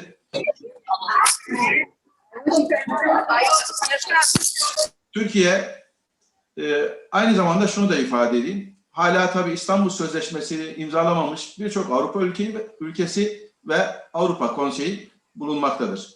Bu bağlamda delegasyonumuz özellikle Türkiye'nin sözleşmeden çekilmesine atıfta bulunan tavsiyelerin paragrafının ve 3. paragraflarının kaldırılması için raportöre bir öneri sunmuştur. Değerli katılımcılar, geri çekilme kararımız hiçbir zaman kadına yönelik şiddetle mücadele kararlılığımızda geri adım atılması anlamına gelmez. Kadına yönelik şiddete karşı sıfır tolerans göstermeye devam edeceğiz. Türkiye, kadın haklarının geliştirilmesi, kadına karşı şiddet konusunda adımlar atılması konusunda güçlü araçlar oluşturmuştur, oluşturmaya devam etmektedir. Anayasamız, medeni kanunumuz, ceza kanunumuz ve özellikle kadına karşı şiddetin önlenmesine dair özel kanunumuz hala yürürlüktedir. Kadın hakları konusunda ulusal mevzuatımız en ileri normların güvencesi altındadır ve en ileri normlarla yarışır düzeydedir. Hem Aile Sosyal Hizmetler Bakanlığımız, hem Adalet Bakanlığımız, hem İçişleri Bakanlığımız ilgili paydaşlarla planlı, koordineli ve programlı olarak bu konuda çalışmalar sürdürmektedir. Mesela geçen yıl şiddete önleme merkezleri kuruldu ve bu merkezlere 200.000'den fazla kişi başvurdu, destek aldı. Yine raportör ve raporda bahsedilen KADES uygulaması var. Bir mobil uygulama var. Yaklaşık olarak 2,5 milyon kişi tarafından telefonlarına indirildi ve kullanılmaktadır. Yine Türkiye'de 2 milyondan fazla görevli, kamu görevlisi aile içi şiddeti önleme konusunda eğitim almıştır. Alınan bu tüm önlemlerle tabii ki kadına yönelik şiddetlerin azaldığını görüyoruz. Bu yeterli mi? Hayır. Başta da söyledim. Amacımız kadına karşı şiddeti tamamen sıfır düzeyine indirmek. Bu konudaki çalışmaları, uluslararası çalışmalara destek veriyoruz. Bu konuda da Türkiye olarak çalışıyoruz. Türkiye bugüne kadar olduğu gibi kadın haklarının daha da güçlendirilmesi, kadına yönelik şiddetle daha da etkin mücadele edilmesi için her türlü önlemleri almaya devam edecek, her türlü çalışmaları yapmaya devam edecektir. Ben tekrar teşekkür ediyorum. İyi ve güzel çalışmalar diliyorum.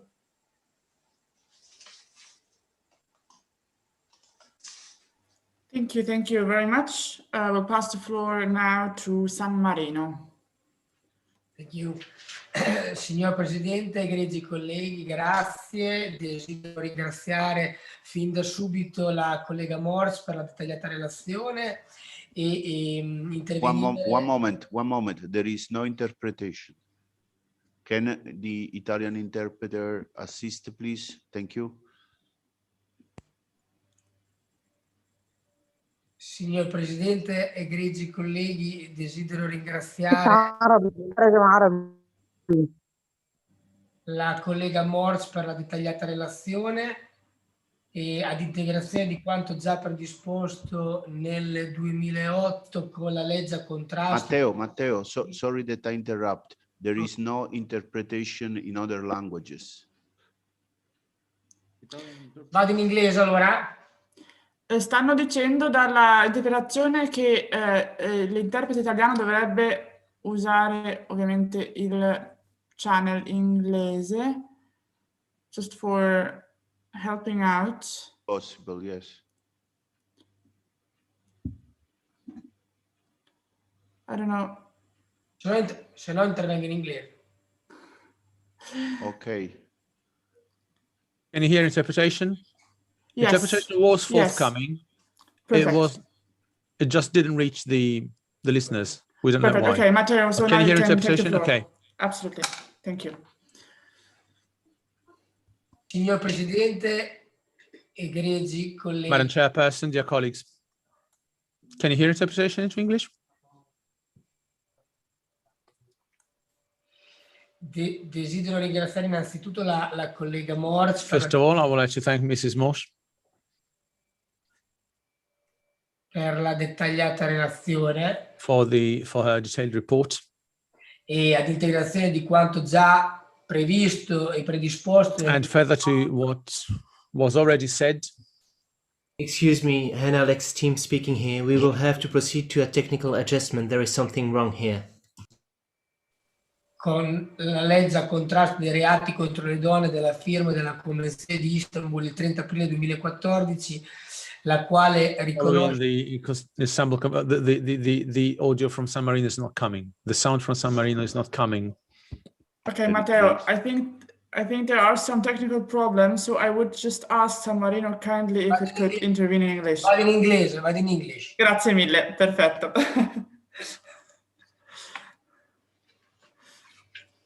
Mr. President, dear colleagues, last April, the Great and General Council of the Republic of San Marino unanimously approved a law on the reception of unaccompanied foreign minors with the aim of making a positive and constructive contribution in response to the serious humanitarian crises that affect children and young people who live in European refugee camps without being under the care of an adult family member. Always of the subject of human rights, I would like to specify that in addition to what was already prepared in 2008 with the law fighting crime against human, and that signing on the Istanbul Convention on the 30th of April 2014. The Republic of San Marino has equipped itself with an effective system of prevention, protection, and punishment of the phenomenon and violence against human and domestic violence.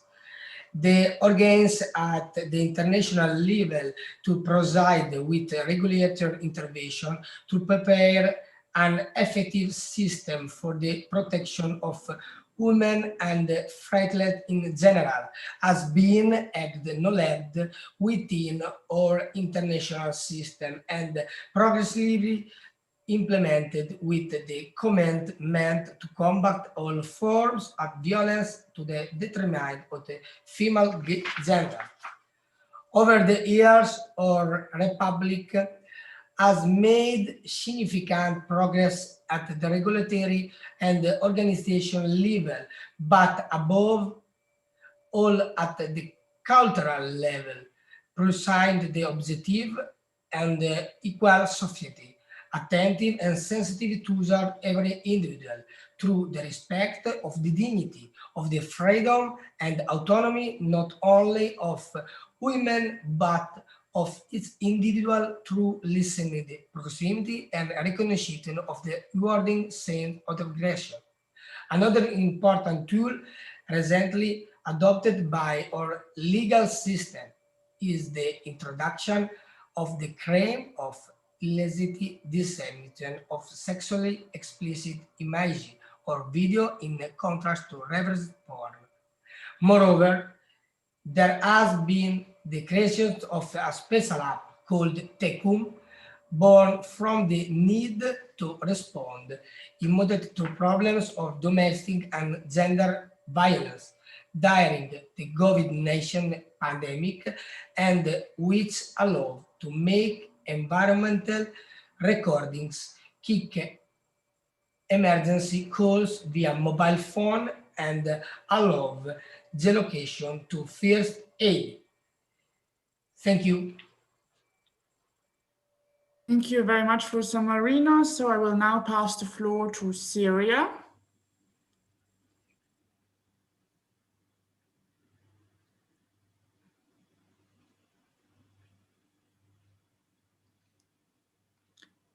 Syria, you need to put on the microphone.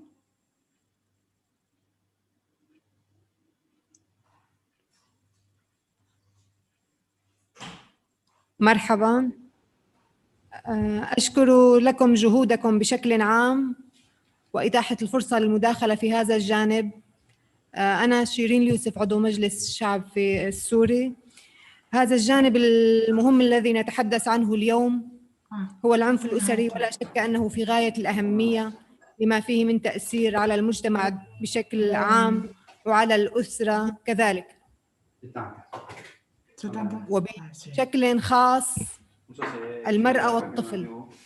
ولتكون المرأة شخصاً فاعلاً في المجتمع يجب أن تكون محمية من العنف الأسري والمجتمعي، وأن تكون هذه الحماية محلية وداخلية ودولية عبر اتفاقيات مدروسة ومتابعة. ونحن في سوريا بعد سنوات الحرب وبعد تفشي وباء كورونا العالمي وبسبب الإجراءات القسرية أو حادية الجانب التي فرضت على الجمهورية العربية السورية، وبالتالي انعكست سلباً على الأسرة السورية بكل مكوناتها. وقد فرض حصار قسري على نساء وأطفال والأسرة السورية، حصار اقتصادي يحرم الأطفال سوريا من دوائهم ومن قوت يومهم، ويحرم المرأة السورية من أن تمارس حقوقها وواجباتها على أكمل وجه. أريد أن أشير أن المرأة السورية في الجمهورية العربية السورية امرأة فاعلة، وهي تقوم بواجباتها تجاه وطنها وأسرتها على أكمل وجه وفق المتاح. ونحن عملنا في السنة الماضية في عام 2020 على تعديل كثير من القوانين التي تحد من العنف الأسري والتي تسهم بشكل إيجابي في أن تكون المرأة فاعلة أكثر في مجتمعنا السوري. أرجو من المجتمع الدولي والبرلماني أن يعمل على كبح وإيقاف هذا العنف الذي فرض قسرياً على أطفال ونساء سوريا بسبب الحرب والوباء، وليكن مستقبل أطفال سوريا ونسائها مفتوحاً للعلم والعمل للصالح العام. ولننشد العدالة الاجتماعية في مجتمعاتنا بشكل كامل، فالأسرة هي النواة الأساسية لبناء المجتمع السليم والمعافى والحياة الكريمة. وفي النهاية أشكر الزميلة ساندرين مورش على تقديمها لعرضها المميز، وأشكر كل من ساهم وداخل في هذا الملتقى الجميل. شكرا لكم.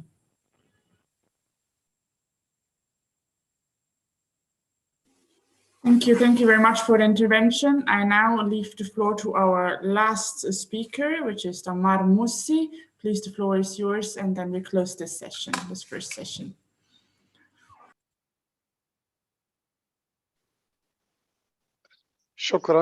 شكرا السيد الرئيس، سيد الأمين العام، الزملاء الحضور، السلام عليكم.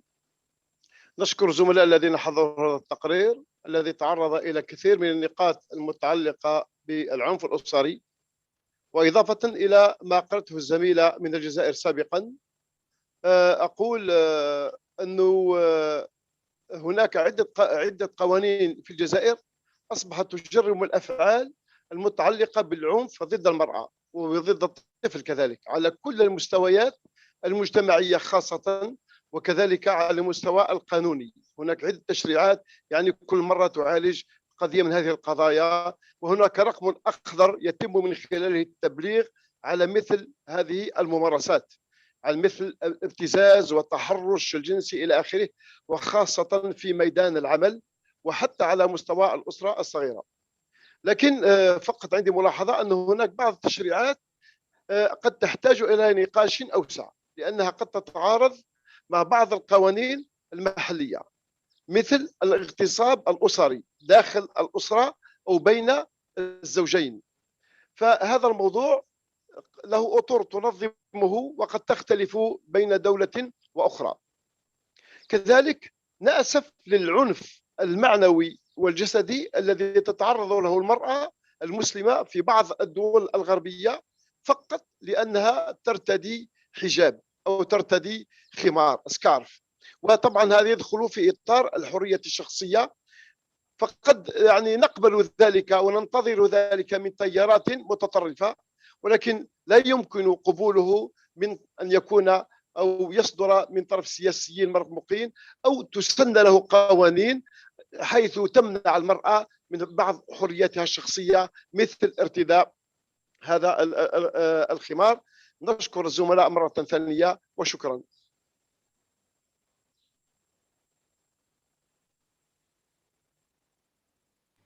Thank you very much. I don't see for now, other hands raised. Okay, I think that we can now close the first part, and I wish to thank you all for this very informative and important contributions for this very, very important topic. I would then move forward for the next part, which is regarding artificial intelligence. So I am pleased to invite Honorable Marianne Amir Azer, which is PAM Rapporteur on Artificial Intelligence and Human Rights. And we are all looking really much forward to learn more about the specific topic. So please, Honorable Azer, the floor is yours. Thank you. Thank you very much for this introduction. Honorable President, ladies and gentlemen, dear colleagues.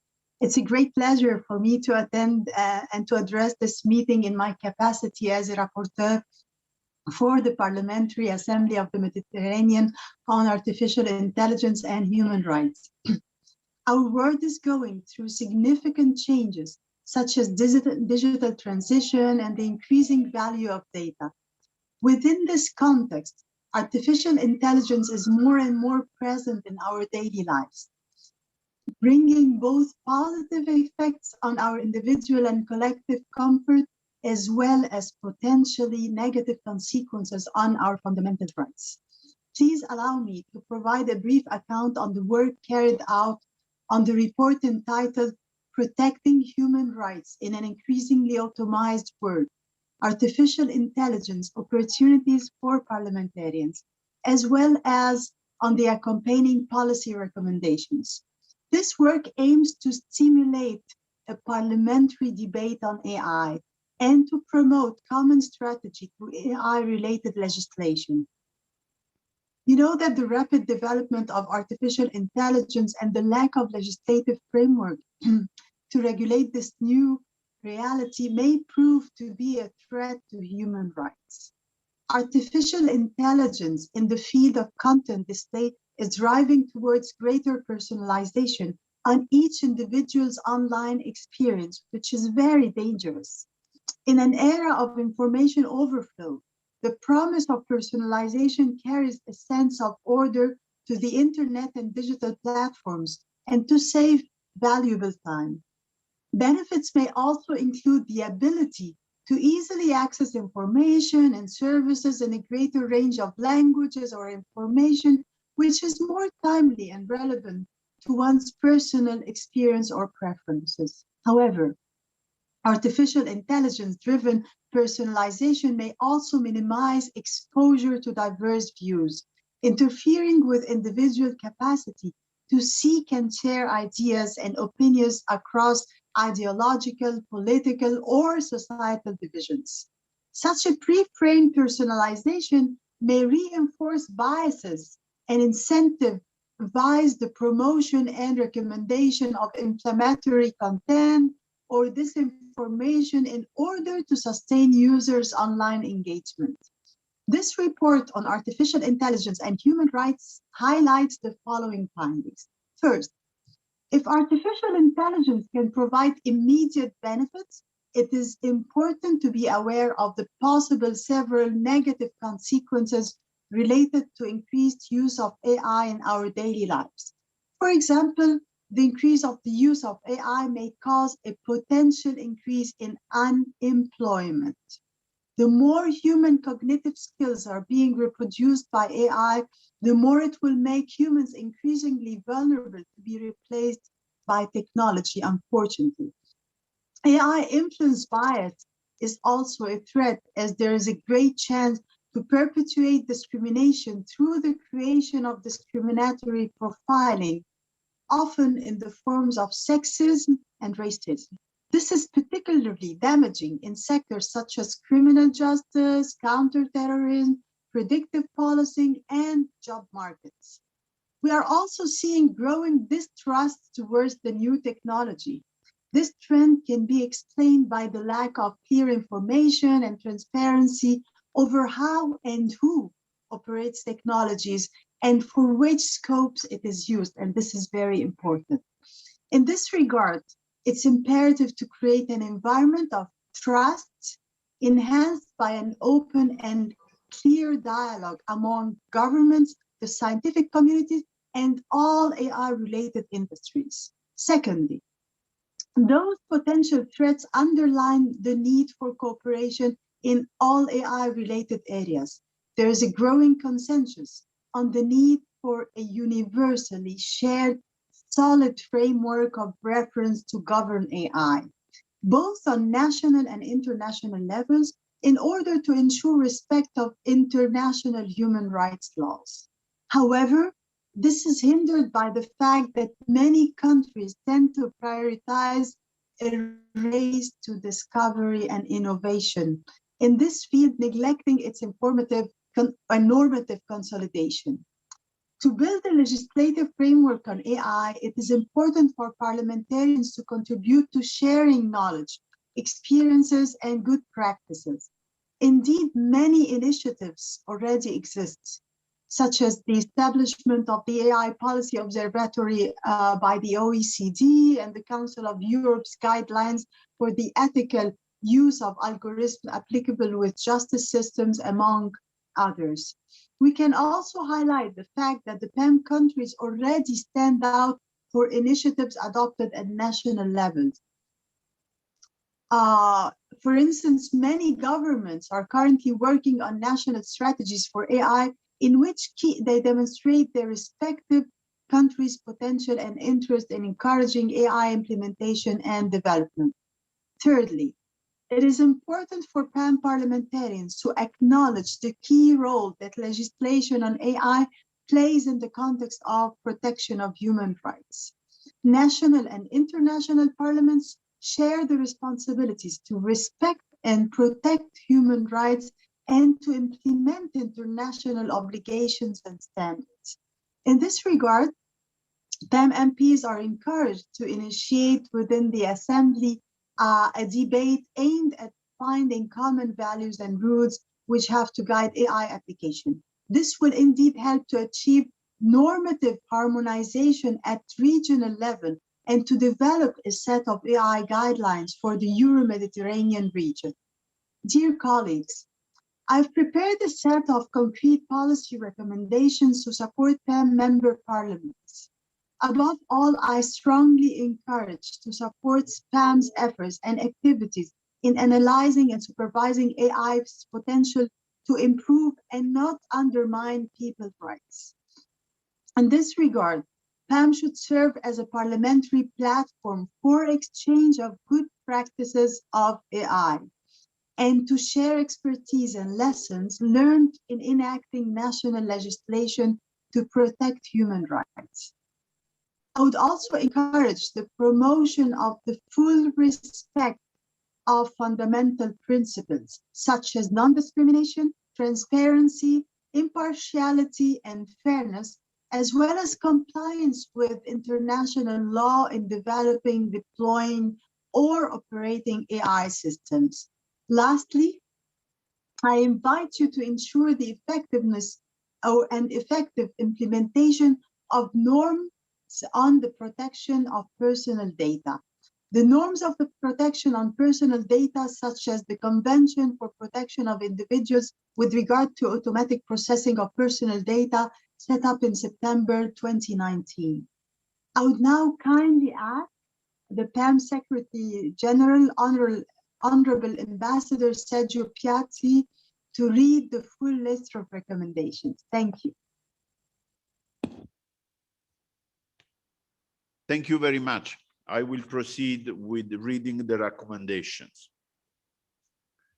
I, the Rapporteur on Human Rights and Artificial Intelligence, on behalf of the Parliamentary Assembly of the Mediterranean. A, aware of the rapid progression of artificial intelligence and the link between AI and human rights, and stressing the importance of a legal framework ensuring that AI development is human-centered, ethical, sustainable, and respects fundamental human rights and values.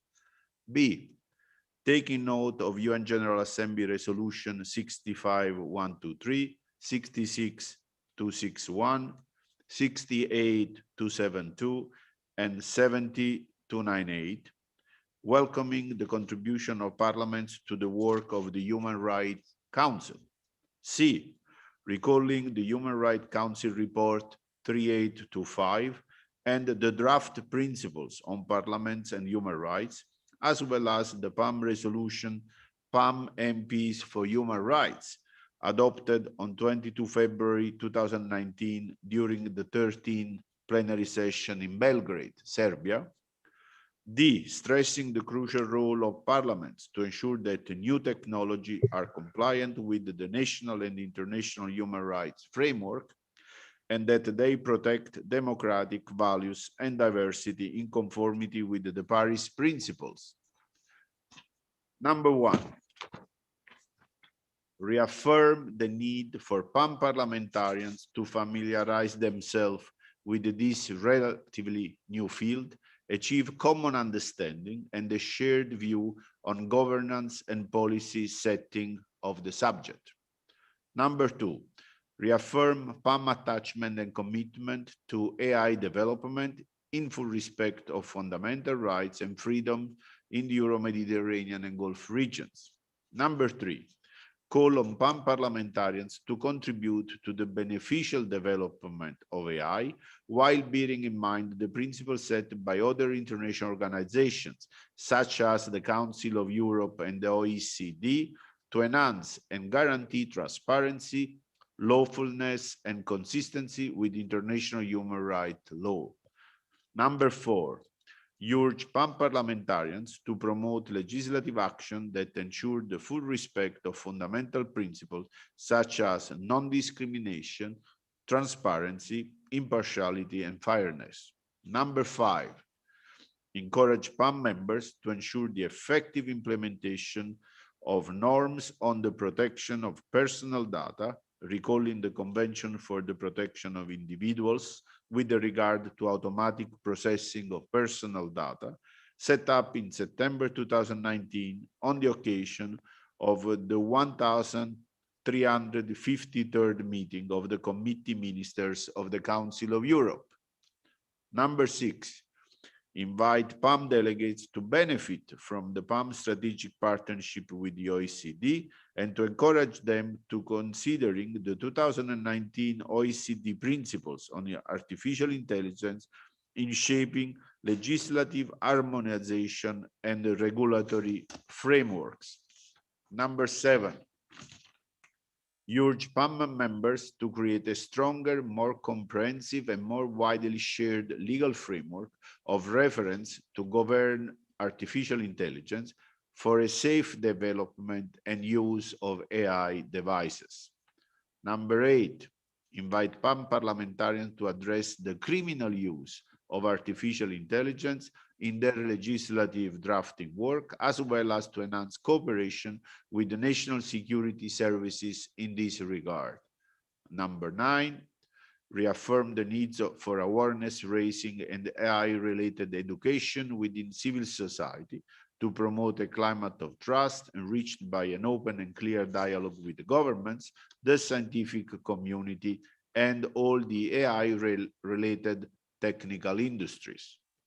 Number 10, recommend the appointment of a PAM rapporteur on artificial intelligence in order to ensure regular update on the matter for a better comprehension of the impact of AI, in particular through the engagement of the PAM academic platform and the economic panel. Number 11, encourage PAM parliamentarians to participate and support the Assembly efforts and activities in analyzing AI potential to improve and not undermine people's rights. The Secretariat will serve as a platform for exchanging good practices and exchange legislative expertise and lessons learned in enacting national legislations on the topic. Last, number 12, reaffirm the need to develop, together with the relevant partners, AI guidelines for PAM parliamentarians to achieve a normative harmonization at the regional level, able to enhance science while protecting human rights. Thank you very much. Thank Thank you very much. I also would like to thank again Honorable Azer for this deep analysis. I do think that we need to adopt a proactive role in this emerging issue, and this topic needs also to be spoken out, to be frank, and also to raise more awareness about these general and public legislators among them. So I would like to open again now to all delegates the debate who may wish to share additional observation in these matters. I would so kindly invite people, if they have not done yet so, to raise their hands, and as much as I can see, the first one is Croatia. Hello again, and thank you. Speaking about human rights in the AI systems, it has been for a while now that the AI systems are becoming ever more present in many different areas of our lives. Because of this, there is a need for very specific coordination of different stakeholders, such as the academic community, the IT companies, as well as human rights and equality champions, in an effort to identify and resolve not only technological issues, but also those issues which may result in human rights violations. A multidisciplinary approach, I believe, can go a long way in preventing the negative effects of AI implementation in various aspects of our professional and private lives. Good example is the EU's Equinet system, which will have an important role in safeguarding citizens against any form of discrimination that would be the result of AI implementation. According to the new AI normative regulation within the EU, oversight bodies will be established, and they will need to monitor AI systems and be able to control them in order to ensure comprehensive protection for citizens' rights and freedoms. However, as many citizens are still unaware of just how much AI systems are already entwined in various areas of our lives, the Equinet system is not expected to be receiving large numbers of complaints in this area, which then hinders their ability to recognize problems and provide solutions. Because of that, there need to be other systems in place until the citizens start to take full advantage of the Equinet system. Potential faults need to be systemically recognized and resolved with the utmost respect towards human rights and ethical values and principles. Thank you for your attention. Thank you very much. Now I would give the floor to the United Arab Emirates.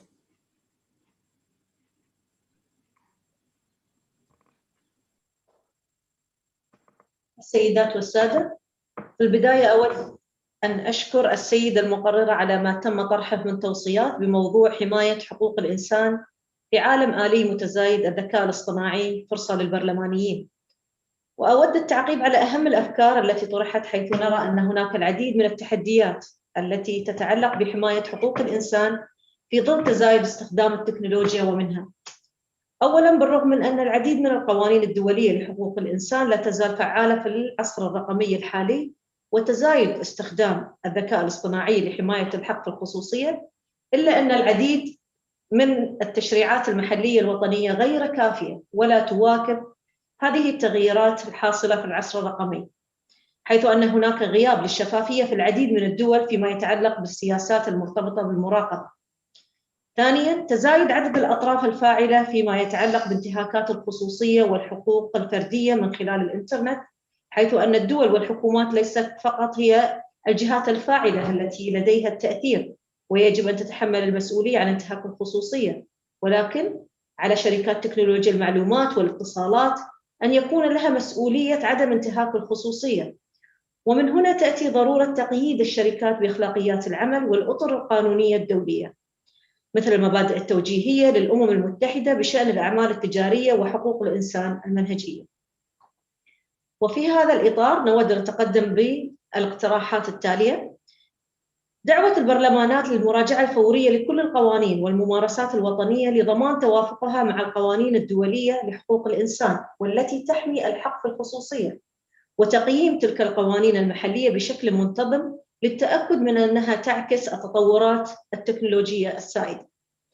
أما بشأن تعدد الأطراف المسؤولة عن حماية الخصوصية والحريات الفردية للأفراد مثل شركات تكنولوجيا المعلومات والاتصالات، فنرى ضرورة تقييد تلك الشركات بالمبادئ العامة بشأن احترام حق الخصوصية في الأعمال التجارية والعمل على موائمة المبادئ التوجيهية للأمم المتحدة بشأن الأعمال التجارية وحقوق الإنسان وغيرها من المبادئ التي من شأنها إلزام الشركات بحماية خصوصية الأفراد. السيدات والسادة، وضعت دولة الإمارات عدة تشريعات وأنظمة وأدلة إرشادية لحماية البيانات وخصوصية الأفراد والأعمال فيما يتعلق بحماية البيانات والخصوصية للأنشطة على شبكة الإنترنت ومواقع التواصل الاجتماعي.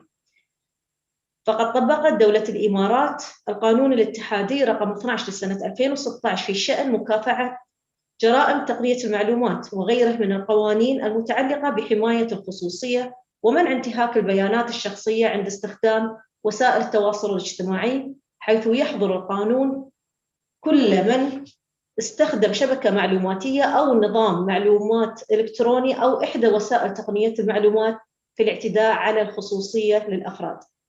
كما يتضمن قانون العقوبات الإماراتي ما يكفل حماية الخصوصية، حيث يحظر القانون الاعتداء على حرمة الحياة الخاصة أو العائلية للأفراد. ثانياً، أن يتم تطبيق سياسة إدارة النفاذ إلى الإنترنت في دولة الإمارات، حيث يتم حجب الوصول إلى المواقع والصفحات التي تحتوي على محتوى محظور، ويشمل ذلك النصب والاحتيال والتصيد الإلكتروني وانتهاك الخصوصية وانتهاك حقوق الملكية الفردية. شكراً لحسن استماعكم.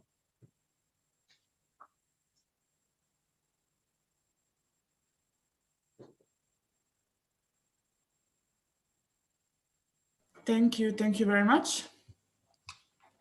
I would now, be happy to leave the floor to Palestine, to Honorable Omar Amayel.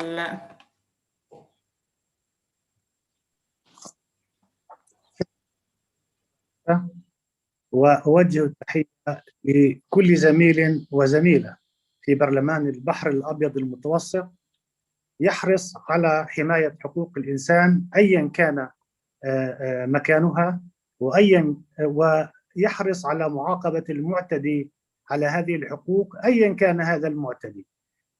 ثانيا، نحن في فلسطين نؤيد كل أداة وكل وسيلة وكل منصة وكل مؤسسة دولية هدفها حماية حقوق الإنسان. لذلك نوجه الشكر للمقررة السيدة عازر على على جهودها في وضع التوصيات وطرق آلية جديدة وأداة جديدة عسى وعل أن تفيد في حماية حقوق الإنسان. ثانيا، نحن في فلسطين نؤيد هذه الوسيلة في حماية حقوق الإنسان، لأن حقوقنا الأساسية في فلسطين وكلكم تعلمون أننا تحت احتلال غاشم ومجرم ومعتدي منذ 73 عام على التوالي. لذلك نحن أحرص الناس على إنفاذ القانون الدولي والقانون الدولي الإنساني وكل الآليات الدولية لحماية حقوق الإنسان. ثانياً، أود أن أشير إلى بعض الملاحظات على التوصيات التي تقدمت بها السيدة عازر. في البداية كنت أتمنى أن تتضمن هذه التوصيات في الصفحة الأولى الفقرة ب النص على ضرورة الالتزام بجميع قرارات مجلس حقوق الإنسان التي أقرها، وليس أن نضع بعض أرقام القرارات المنتقاة. وكنت أود أن تشير المقررة إلى القرار الأخير لمجلس حقوق الإنسان الذي أقر في 27 أيار الماضي بتشكيل لجنة تحقيق دولية في جرائم الاحتلال الأخيرة في فلسطين، وأهمها جرائم الإبادة الجماعية للعائلات الفلسطينية والأطفال. فهناك 67 طفلا تم قتلهم تحت ركام منازلهم، وهناك المئات من العائلات في الشيخ جراح وفي سلوان مهددة بحرمانها من أبسط حقوق الإنسان وهو الحق في الحياة في مسكن آمن. إضافة إلى ذلك يؤسفنا أن المعتدي والمحتل دائما يرفض التعاون مع مثل هذه اللجان. لذلك ندعوكم كزملاء وحرصا على عدم التخلي عن المسؤولية الأخلاقية والقانونية والإنسانية تجاه حقوق الإنسان التي تنتهك في فلسطين كل يوم، أن تلزموا الاحتلال الإسرائيلي بالتعاون مع هذه اللجنة، وذلك لمعاقبة المعتدي وإنصاف الضحية. ليس هدفنا فقط العقاب، ولكن هدفنا ردع هذا المجرم وإنصاف الضحايا الفلسطينيين على مر السنوات الماضية. ثالثا، للأسف الشديد نعود إلى صلب الموضوع وهو الذكاء الاصطناعي والتكنولوجيا. نحن تقدمنا في الوفد الفلسطيني مجموعة توصيات حول هذا الموضوع، وأعرف أن هذه الدورة فقط للتوصيات وليس القرارات، ولكن لكي نكون نحن شركاء في تنفيذ هذه التوصيات المعروضة، نطلب أولا أن تتبنوا جزءا من هذه التوصيات. أتمنى على المقررة أن تتبنى جزءا من هذه التوصيات، خاصة أن الاحتلال يهيمن على كافة البنية التحتية المعلوماتية والتكنولوجية في فلسطين، يقيد الحصول على المعدات الأساسية بحجج أمنية واهية، يعيق التنمية والتطور التكنولوجي، ينتهك الحقوق الرقمية مثل الرقابة والتعدي على الخصوصية.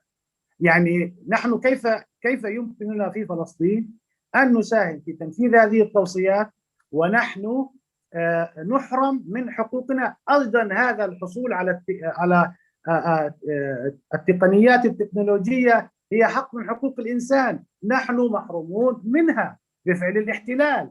لا أريد أنا أن أفصل بالتوصيات، ولكن أتمنى فعلا أن تؤخذ بعين الاعتبار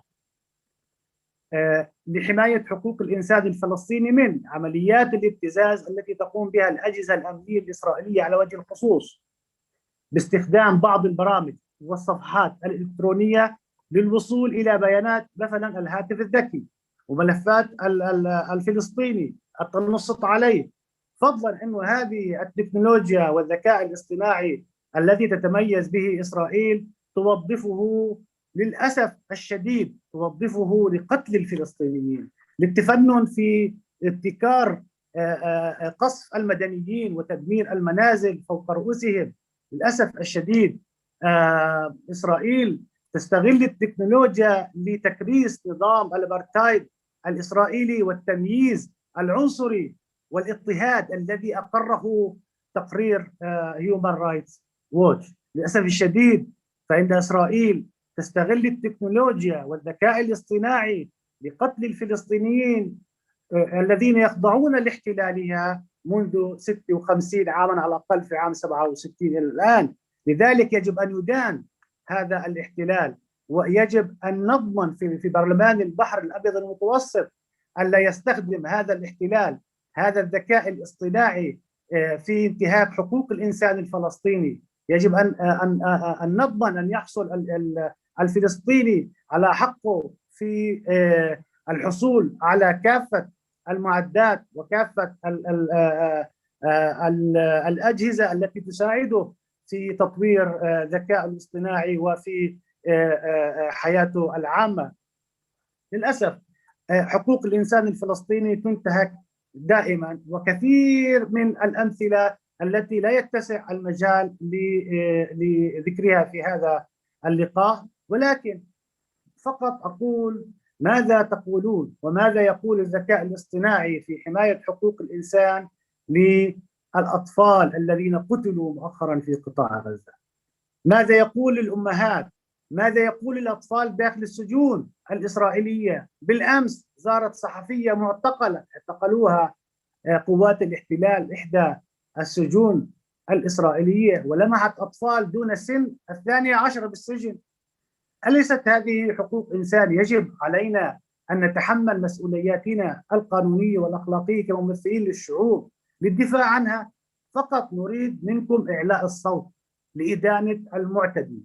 ونحن نرحب مرة أخرى بأي وسيلة وأي منصة وأي أداة تحفظ حقوق الإنسان بشكل عام وبشكل خاص في فلسطين، لأنه يعاني منذ فترة طويلة وليس هناك للأسف الشديد من يقدم له المساعدة الفعلية على الأرض لوقف هذه الانتهاكات. أنا أود فقط أن أدعو المقررة لتضمين فقرة أعتقد لا خلاف عليها في توصياتها، وهي أن برلمان البحر الأبيض المتوسط يدعو لشراكة بين الاتحاد الأوروبي وأعضاء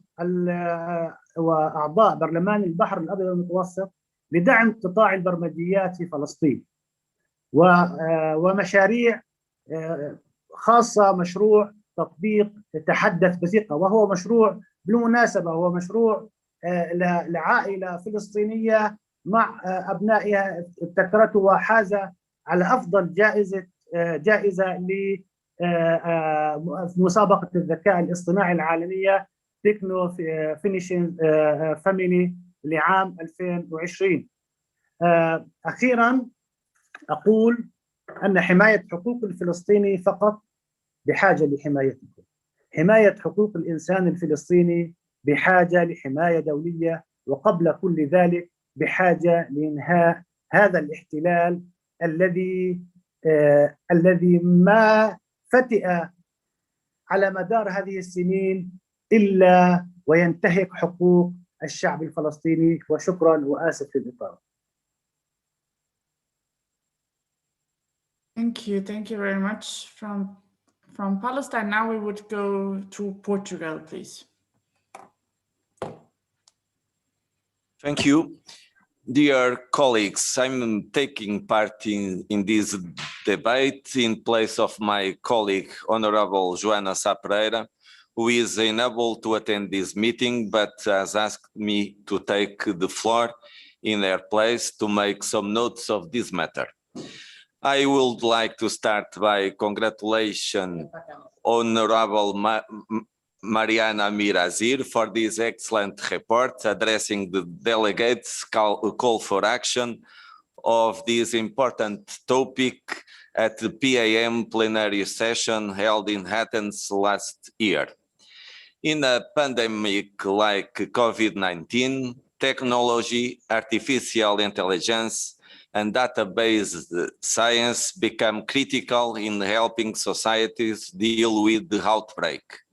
Teleworking, communications, mobile apps, testing, vaccine development, hospital equipment, and even street monitoring with drones have showed enormous potential and the development of tech means, but also humanity great deals of dependence of technology today. But what is the price to pay? Artificial intelligence has been developed in all areas: applications, social networks, virtual assistants, and even smart cars are interacting with us by tracking information to become more appealing. This type of interaction can pose risks to human rights for its social, ethical, and legal implications, not only for individuals, but also for society and democracies. Technologies are built by organizations which replicate social patterns and influences society in that sense. For all this, one of the biggest risks posed is the violation of privacy and data protection. Sensitive information about race, religion, sexual orientation, or political positioning can be processed in the discriminatory way, promoting criminality, terrorism, and excluding groups from society. freedom of expression can be highly affected when social media content is automatically removed and subject to super blocking systems. Democratic acts such as elections may no longer be transparent due to the misuse of artificial intelligence in manipulating opinions, leaking information, and disseminating false information. As MP, we have a duty to continue promoting initiatives involving this issue, sharing ideas, cooperating, and reflecting on the new forms of regulation, involving ethical guidelines that allow a trustworthy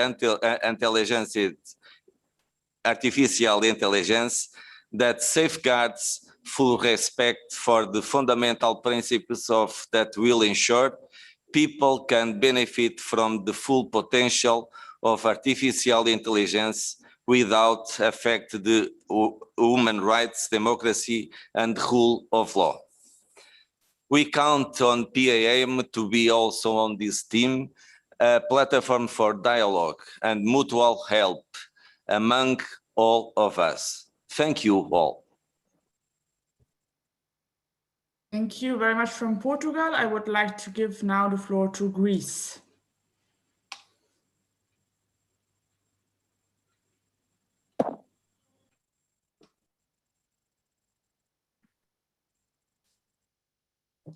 Good afternoon from Athens.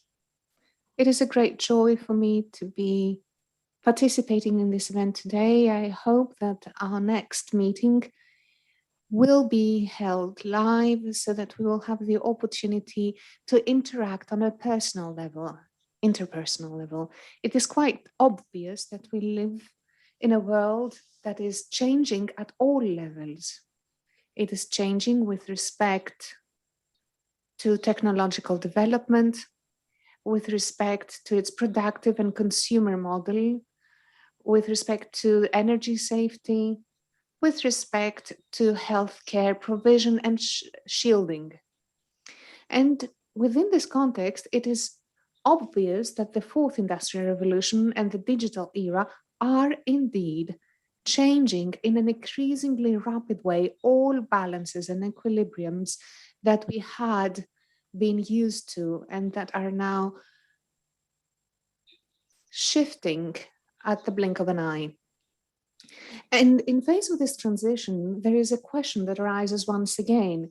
Can democratic procedures, can the Western world ensure that using technology, we will still be able to ensure progress and citizen prosperity and protection of human rights in the same way as we have been able to safeguard them till this day, utilizing all technological developments? When speaking of technological progress, we're talking about a merger between new technologies and psychological, social, and civic rights. We have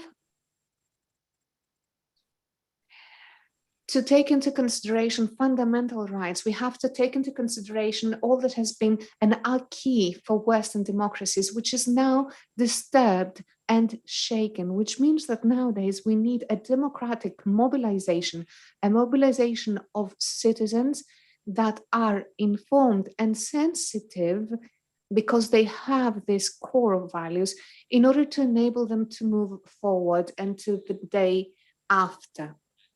There are huge markets, there are huge challenges. We've got mega data, we've got big data, and these are crucial questions. On an international scale, we have a host of examples where digital data, citizens' data, personal data have been hacked into and utilized by businesses in illicit ways. So regulating the market and ensuring a harmonization between political systems and the market is a key issue. We also are dealing with threats related to the way this digital world is shifting and the speed in which it is shifting, it has been obvious, at least so far, that transitioning into the digital era has been a lot faster as compared to the speed with which legal security valves and legal fortresses are constructed. We need to look into that. It is imperative for all of us who maintain that this new digital transition world needs to have all the attributes of a democracy. We all need to be make sure that technology is the precursor of transition and not the outcome. We need to be proactive. And at the same way, we also need to make sure that in real life, our citizens are fully in line with new technologies, and that we also have a good understanding of all the groups of people that are in threat of being marginalized because of technological developments. So we need to train larger numbers of persons so that they can participate. We need to ensure all citizens' right to be part of this transition, irrespective of their income status. And if we do not ensure that, the new world that is now being constructed will be based on financial discrimination or segregation with respect to accessibility. And a final issue that I believe we should focus on has to do with constant monitoring of the new ecosystem as a context for technological advancement of all citizens, so that they too can participate in the way that new environmental fora and activities are shaped and held. And I'm saying this because climate change is indeed an important challenge for humankind, one that we are going to have to tackle real soon. And of course, a digital era, a digital world can provide us with the knowledge and an expansion of knowledge so that everyone can deal with this threat.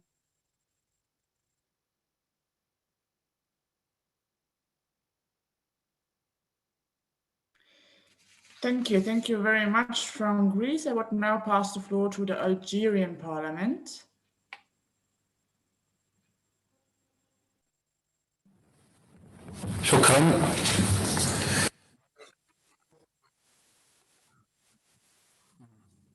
شكرا. تسمعوني؟ Vous m'entendez? Yes, it's not so good, but we will try our best.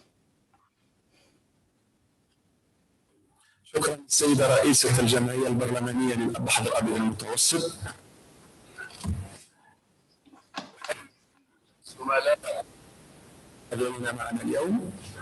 كذلك أحيي السيدة الرئيسة والسيدة المقررة على كل المجهودات والتوصيات التي قدمت لنا.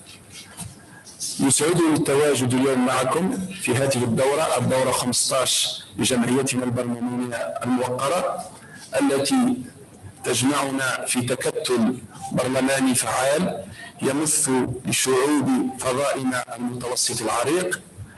ورغم التباعد الذي فرضته التدابير الوقائية من فيروس كورونا المستجد، والذي ألزمنا باللجوء إلى التواصل عبر المنصات الإلكترونية، إلا أن الالتزام بأهدافنا يبقى راسخا، وسبل تحقيق طموحات شعوبنا ومواجهة التحديات التي تواجه فضاءنا المتوسطي تتسم بنفس العزيمة والإصرار والسعي النبيل نحو أفق أفضل وأوسع.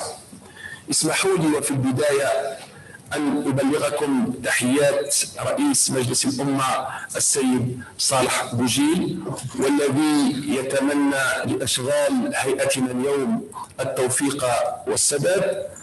أما فيما يتعلق ببنود جدول الأعمال في شقه المتعلق بالتعديلات، أود أن أسلم مقترح أصدقائنا من الشعب الإيطالية، والذي ينص على أن تتشكل الوفود البرلمانية في فعاليات جمعيتنا مناصفة بين الرجال والنساء، تماشيا مع توجهنا الرشيد نحو تمكين النساء المتوسطات من المشاركة بفعالية في الحياة السياسية وتقلد مناصب المسؤولية واتخاذ القرار، وهو نفس المنحنى الذي تتخذه الدولة الجزائرية في إطار حماية المرأة من كل أشكال التميز، وإشراكها بقدر أكبر في الممارسة السياسية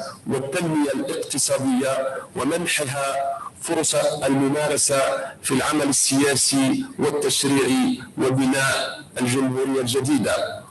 إن التحديات الجسيمة التي تتصاعد في حوض البحر المتوسط تستدعي تقييما لإنجازات وتقديرا لمعوقات، وتتطلب منا مزيدا من التعاون بين ضفتي فضائنا المتوسط، وتنسيق المواقف والعمل على حل كل النزاعات وتقليص نسبة التوتر التي تعيق مبادرات التنمية والمصالحة والسلام في الحوض المتوسط. وفي سياق الحديث عن تجارب الجزائر ومسارها نحو تكريس الممارسة الديمقراطية واستكمال بناء الجزائر الجديدة، أذكر بالاستحقاق الوطني الهام المقرر في 12 من هذا الشهر من خلال تنظيم انتخابات تشريعية مسبقة في الجزائر عقب قرار السيد عبد المجيد تبون رئيس الجمهورية حل الغرفة السفلى للبرلمان ودعوة الشعب الجزائري إلى اختيار ممثليه بكل حرية ونزاهة وشفافية تحت إشراف هيئة دستورية مستقلة. أما فيما يتعلق بظاهرة العنف الممارس على المرأة، لا بد من تعزيز التشريعات الوطنية في مجال مكافحة الجريمة الإلكترونية التي اتخذت أبعاد متشعبة وأصبحت تهدد الفئات الهشة من النساء في المجتمع كالأطفال وكذلك الفتيات.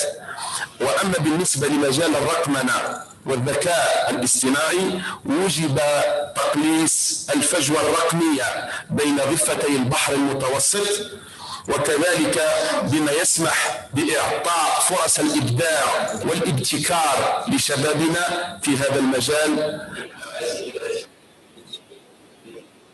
لن أطيل الحديث، سيكون لنا فرصة للنقاشات إلى مواضيع أخرى.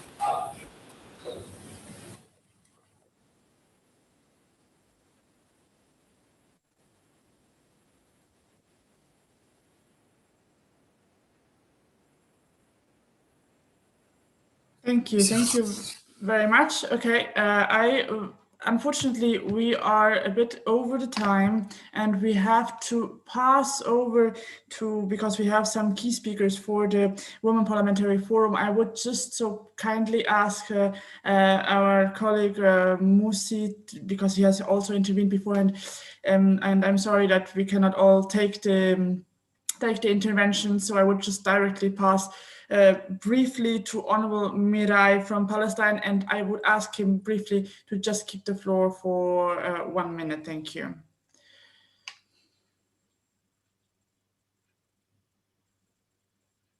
Thank you very much. شكرا جزيلا. تحية إلى الزميلات والزملاء في البرلمانات المتشاطئة للبحر الأبيض المتوسط، والشكر موصول للسيدة عزار على جهودها وتوصياتها لهذه الدورة البرلمانية.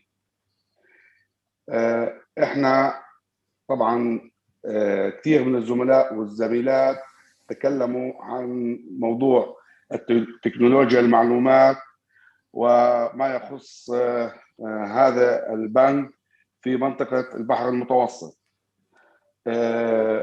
بالنسبة لفلسطين زي ما احنا بنلاحظ انه في هناك ضغوط كبيرة على الشعب الفلسطيني في هذا المجال. طبعا احنا نقع تحت احتلال مباشر من دولة عنصرية، دولة أبرتهايد بتمارس الأبرتهايد على الشعب الفلسطيني في جميع المجالات الموجودة، إذا كان في موضوع الاحتلال والاستيطان أو العنف ضد الشعب الفلسطيني أو التكنولوجيا وتكنولوجيا المعلومات، وهو الموضوع اللي احنا عمالنا بنناقش فيه، والعنف الأسري. بخصوص تكنولوجيا المعلومات، احنا كشعب فلسطيني نمنع من ممارسة هذا الحق، والكل بيعرف انه العالم يتجه بشكل متسارع ونمو غير طبيعي في هذا المجال تكنولوجيا المعلومات. فهناك يوقع على الشعب الفلسطيني طبعا ظلم واستبداد من قبل الاحتلال بمنعه من الولوج إلى هذه المعلومات، بمنعه من الحصول على تكنولوجيا وتقنية 4G و 5G. والكل بيعرف انه جزء كبير بعد المعاناة اللي بتوقع على العالم كلياته بسبب جائحة كورونا، الكل بيتجه على انه يتواصل عن طريق المنصات والزوم وما قابل ذلك. فهناك في فلسطين طبيعي نحن جزء من العالم من نمارس هذه الخاصية أو هذه الحقوق، لأنه تسهل على أبناء الشعب الفلسطيني التواصل بما بينهم بين المدرسة والجامعة والمؤسسات الوطنية. فهذا غير متاح بشكل كبير بالنسبة لنا في موضوع الإنترنت وال5G. طبعا هذه الأمور كلها تعتبر خرق واضح لتكنولوجيا المعلومات وخرق واضح للأعراف والقوانين الدولية، وخصوصا في منطقة البحر الأبيض المتوسط.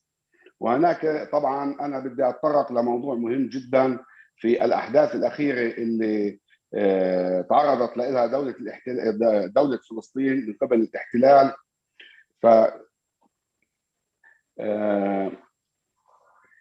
في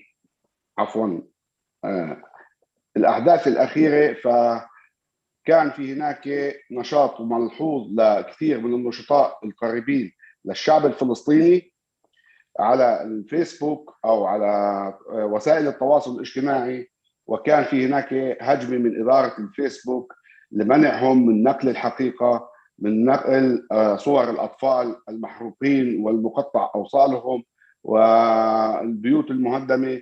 كان هناك اضطهاد لكثير شريحة من أبناء الشعب الفلسطيني والشعوب الأوروبية كمان من نقل هذه الأمور. وأنا كمان هون بحب أضيف إنه كمان في نقل المعلومة وحرية الرأي وحرية التعبير، إحنا لاحظنا وكان هناك في تسجيل بعض النقاط في دول الأوروبية وخصوصا في النمسا وألمانيا وهنغاريا والتشيك، منع المتظاهرون من التظاهر وإبداء الرأي، إذا كان عن طريق التكنولوجيا عن طريق الإنترنت أو عن طريق المظاهرات السلمية. فكان هناك كمان منع وتكميم للأفواه للأسف الشديد في أوروبا اللي بتعتبر إنها ضامنة وراعية لحقوق الإنسان. هذا الأمر إحنا عانينا منه كجاليات فلسطينية في الشتات الفلسطيني وخصوصا في هذه الدول. وشكرا جزيلا، وأنا آسف إذا أطلت.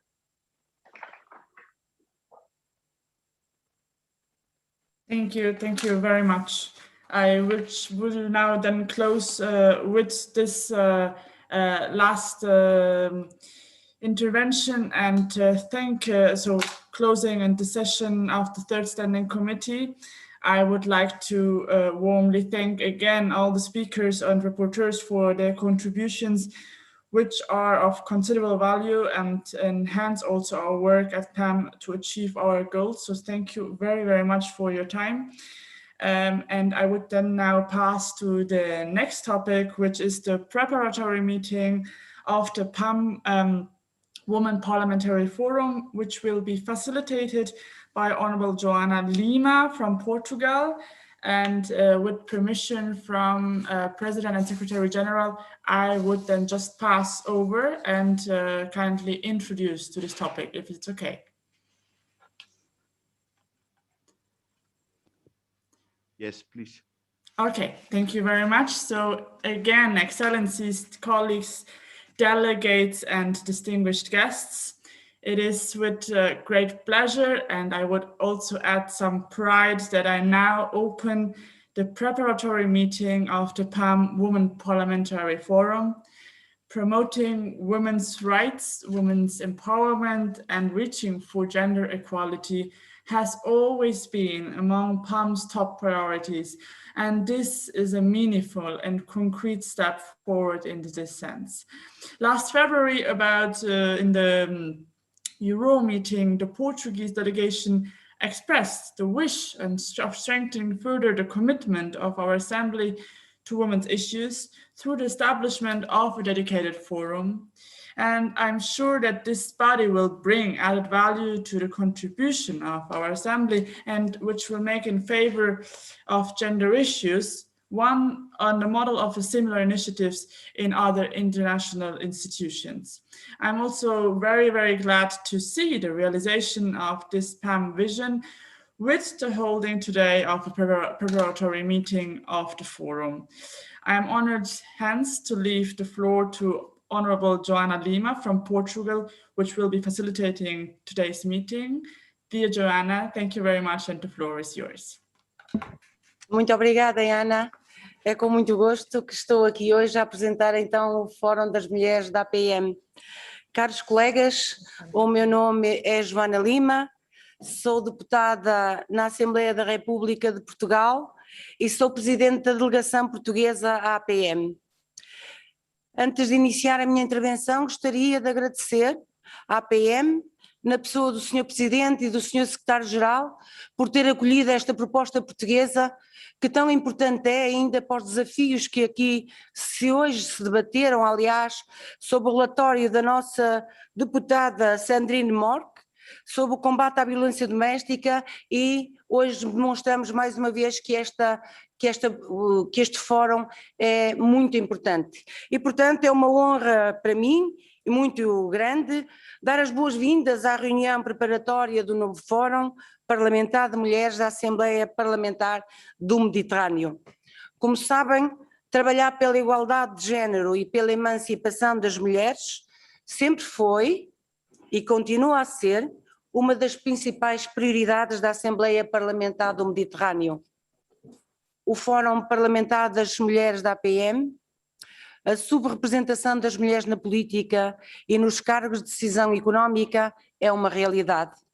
Neste contexto, os parlamentares, homens e mulheres, e eu saúdo aqui os parlamentares de género masculino que optaram por se juntar a nós, têm a responsabilidade de mudar estes cenários e de tomar decisões que garantam as condições para aumentar a representação das mulheres na política em geral e nos parlamentos em particular. As questões de género devem ser levadas em consideração em todas as áreas das políticas públicas. Por estas razões, e inspirada por estruturas semelhantes em outras organizações parlamentares internacionais, como o Fórum das Mulheres da União Interparlamentar ou as Mulheres Parlamentares da Commonwealth, a APM anunciou, por ocasião do Dia Internacional da Mulher, a 8 de março de 2021, a criação deste Fórum Parlamentar das Mulheres da APM, definindo-o como uma plataforma única para promover a igualdade de género e destacar a notável contribuição das mulheres para a cooperação. O Fórum irá promover debates, elaborar relatórios e produzir recomendações que servirão de apoio ao trabalho da APM e das suas comissões permanentes. Neste âmbito, Parlamentares com experiência neste domínio serão convidados a trabalhar neste âmbito ao nível mediterrâneo e do Golfo, como relatoras, por exemplo, sobre estes temas, seja a violência doméstica, como debatida esta manhã, a representação das mulheres na política, a situação das mulheres refugiadas ou outras questões, constituindo uma oportunidade, contribuíram ativamente na promoção da paz, segurança e estabilidade na região euro-mediterrânica.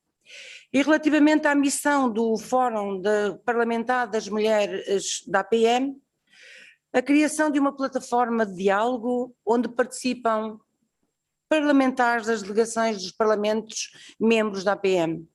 Desta forma, é constituído um espaço formal dentro da APM em que se consolida a abordagem às questões que envolvem a igualdade de género, com o objetivo de influenciar políticas, métodos de trabalho e decisões, contribuindo assim para a participação ativa das mulheres na diplomacia parlamentar. Os deputados do género masculino serão convidados a contribuir para o trabalho do Fórum. A nossa delegação já fez circular uma proposta de termos de referência para o estabelecimento deste Fórum. Convido-vos a analisá-los para junto discutirmos o seu funcionamento.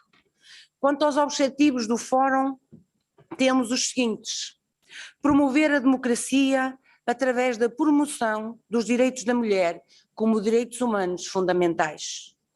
Promover contactos e a coordenação entre parlamentares, mulheres, sobre todos os temas de interesse comum, a fim de assegurar a integração do género em todas as áreas políticas do mandato da APM. Incentivar também a participação das mulheres parlamentares nos trabalhos da APM e promover a sua representação equitativa em todos os níveis de responsabilidade no seio da organização.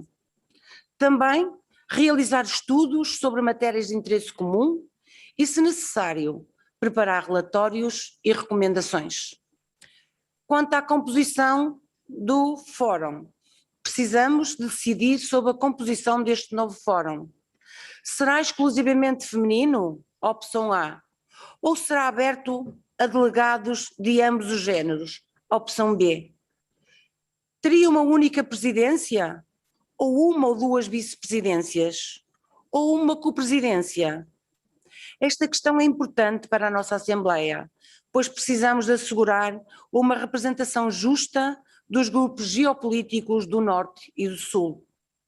Desde já, gostaria de poder indicar que tipo de estrutura que sugiro para este novo Fórum.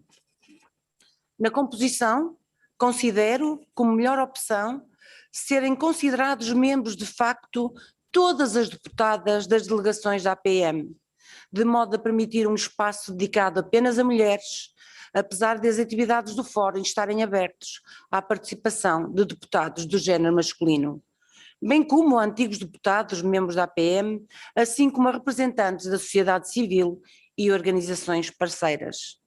Na presidência, eu sugiro uma presidente com presidência rotativa e mandatos de 2 anos, à semelhança do mandato da presidência da APM, e um vice-presidente do outro grupo geopolítico.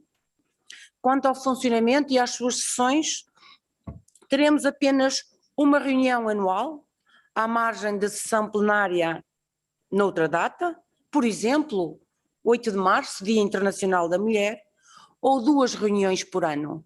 São 2 opções que iremos então discutir e aprovar. Relativamente às sessões, na minha opinião, uma boa opção será uma sessão plenária anual, uma sessão plenária anual por ano, por exemplo, como já disse, no Dia Internacional da Mulher, e uma reunião preparatória no âmbito da plenária da APM.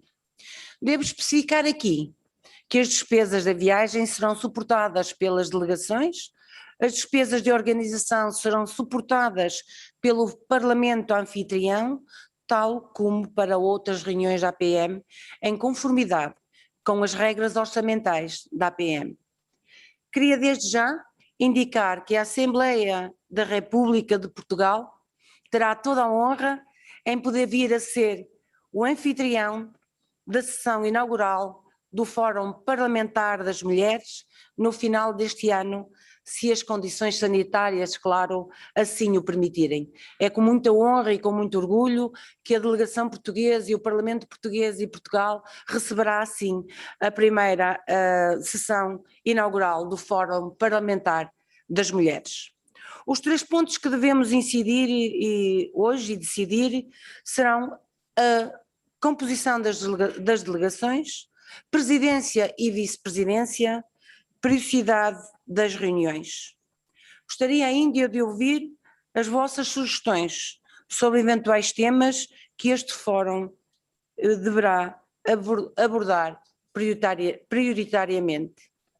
Por último, o objetivo internacional de alcançar um equilíbrio de poder entre mulheres e homens na tomada de decisões é mais importante do que nunca.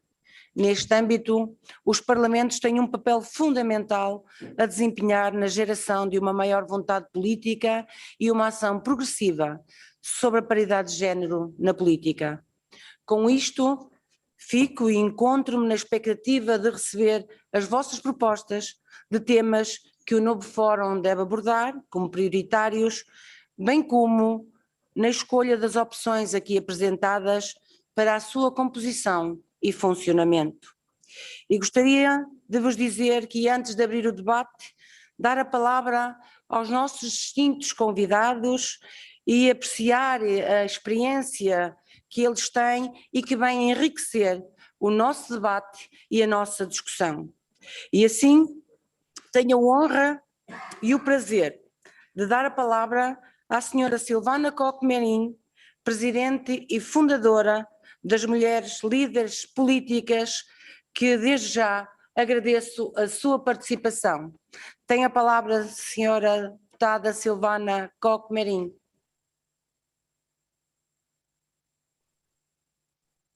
Thank you very much, Chair. Thank you very much for inviting me to speak here. It's a great pleasure. And let me start by congratulating you for the establishment and the launch of this parliamentary forum. It is tremendously important, and I think it comes at a crucial point in time to do this now, because in a way it's been described that at the end of this pandemic we are in what is called a carpe diem moment to really change the way we interact and the way we lead, in the way that it's more inclusive and more sustainable, and bringing together women leaders, women parliamentarians, and including men in these discussions to really find ways forward on how to reach what you describe in the mission of your document is a crucial idea and a crucial work. You intend to, if I quote, you intend to launch a unique platform where to foster gender equality and highlight the outstanding contribution of women to cooperation, with a special focus on peace and security. And in the work that we've done in the past years with women political leaders, we can see that there is still a need to have specific fora dedicated to women politicians, women parliamentarians interacting, and then move forward from that into the wider other fora as well. So in this unique platform that you want to establish, I think it's a very good idea. And you asked me, Chair, to contribute from some of the experiences that we have in the past years gained as women political leaders. I think it is a very crucial element of what you foresee is that everyone can contribute, that it's not a confrontational attempt or a segregation or a group within kind of a group excluding others, but that it's a nucleus from which great things can develop, to which others are invited to contribute. In this building forward now after the pandemic, women leaders have shown the capacity to react fast, to take tough decisions, to involve constituencies, to develop plans and answers to the pandemic, if a proof yet would have been needed again. but it was given, and at WPL, we very much made sure that the role of women parliamentarians, women politicians, is also strongly perceived in the pandemic and also in finding solutions and ways forward. Women Political Leaders, WPL, to those who are not familiar with this, is the global network of women politicians. And our mission, the mission of WPL, is to increase both the number as well as the influence of women in political positions. This includes, of course, women parliamentarians as the most directly in touch with citizens, with constituencies, and also includes women in government roles and women presidents and prime ministers. And with the spirit of cooperation that you underline so much also in your statement right now, we would really like to invite you to cooperate because the experiences and the insights and the knowledge and the network that you bring would be tremendously relevant for other regions of the world to learn from you. As WPL, we have hosted in 2016 our annual Global Summit in Jordan, and we have in several other opportunities, for example, in Malta, worked with women politicians mainly from your part of the world on issues like maternal health, for example, of women refugees, or also on women in peace and security, which was a dialogue then with the EU and the Mediterranean region. And the larger one, including the cooperation with the Munich Security Conference. And I saw also on the list of participants here on the gallery overview, the friends from the OECD and the Parliamentary Network. And I think it just makes everybody stronger to cooperate in issues concerning parliamentarians, to really drive the voice and the influence of parliamentarians.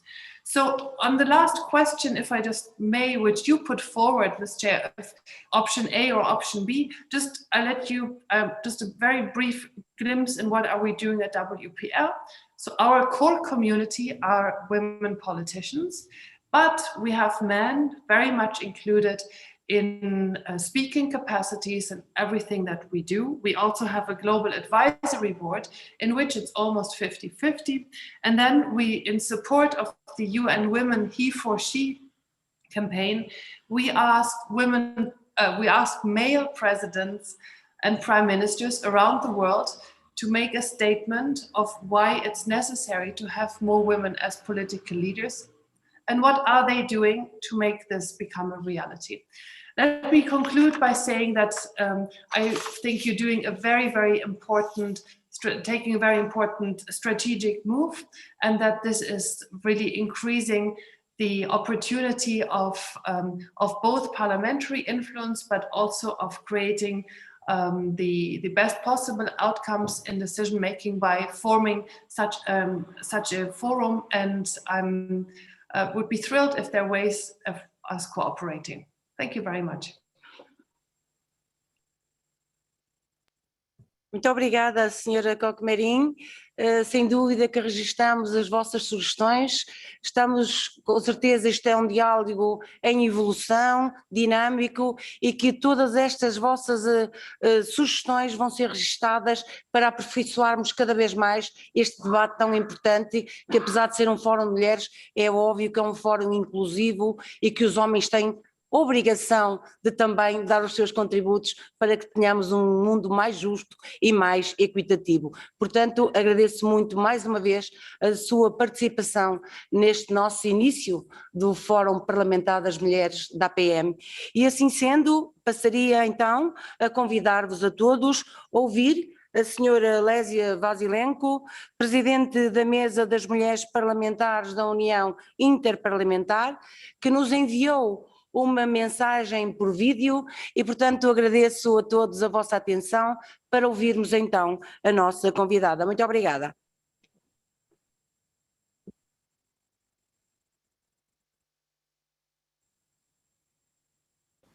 Distinguished guests, dear colleagues, I am pleased to address you, albeit but virtually, as you the Parliamentary Assembly of the Mediterranean Women's Parliamentary Forum. The establishment of this forum could not have come at a better time. As the world struggles to bounce back from the Covid-19 pandemic, we realize the impacts of the pandemic are of a monumental scale. Recovering from Covid-19 and building a better, more equitable and greener tomorrow requires strong multilateral cooperation. It also requires gender-responsive recovery that recognizes the effects of the pandemic are not gender neutral. As women parliamentarians, we need to sound the alarm. As interparliamentary organizations, we need to lead the way in amplifying the voices of women, now more than ever. As you know, the IPU's Forum of Women Parliamentarians and its elected bureau have been the sounding board for advancing gender equality in the organization for a very long time now, and its role has grown over the years. The forum began as an informal gathering of women delegates at IPU assemblies in the mid-70s, before becoming a formal structure with an elected bureau. Today, not only does the forum set the tone on the main theme of each IPU assembly, it also has a formal mandate to submit amendments to IPU resolutions before their adoption in our standing committees. Also, the president of the Bureau is an ex officio member of the Executive Committee and has representatives in the Bureau's standing committees. Finally, the Women's Bureau and Forum guide IPU's programmatic work on gender equality and engage other IPU bodies and male delegates towards advancing this agenda. This key role of the forum goes hand in hand with a set of gender mainstreaming steps at the IPU. These include gender quotas for delegations and membership in our statutory bodies, but also accountability mechanisms. A small group of male and female leaders, which compose our gender partnership group, is tasked with monitoring and advancing gender mainstreaming and gender parity targets. The responsibility of advancing gender equality must bear with institutions and with men and women alike. And I'm glad to say that at the virtual IPU assembly that just concluded, we reached a recording high of 38% women registered as delegates.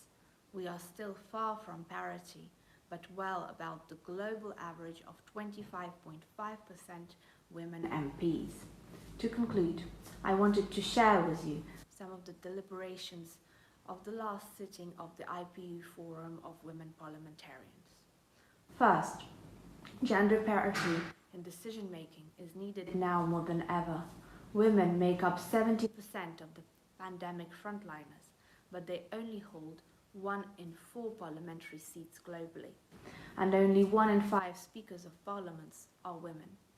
We now know inclusive leadership in the public and private sectors to achieve an ambitious gender-responsive green recovery agenda.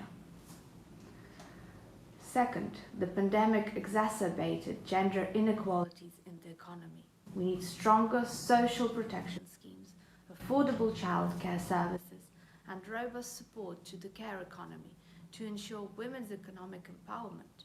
Third, in 2020, 245 million women and girls experienced violence from their partner. Online violence against women in politics has also seen a rise. Parliaments must set up their efforts in preventing and addressing this shadow pandemic. Fourth, the building back better our parliaments must come with a model of gender sensitivity. Our parliaments must be spaces where women can fully contribute with family-friendly and anti-harassment policies. They must be spaces where every budget and policy is analyzed through the gender lens. Colleagues, as you embark on the process of establishing this forum, know that we share a common agenda, the gender equality agenda. As partners, we are here to give you the support and encouragement you need on this journey. Let us remember that our institutions must lead by example with robust gender mandates, leadership support, and accountability mechanisms. We look forward to working with you to build back a stronger, greener, more resilient, and more equitable world. Thank you, and I wish you good luck in your endeavor.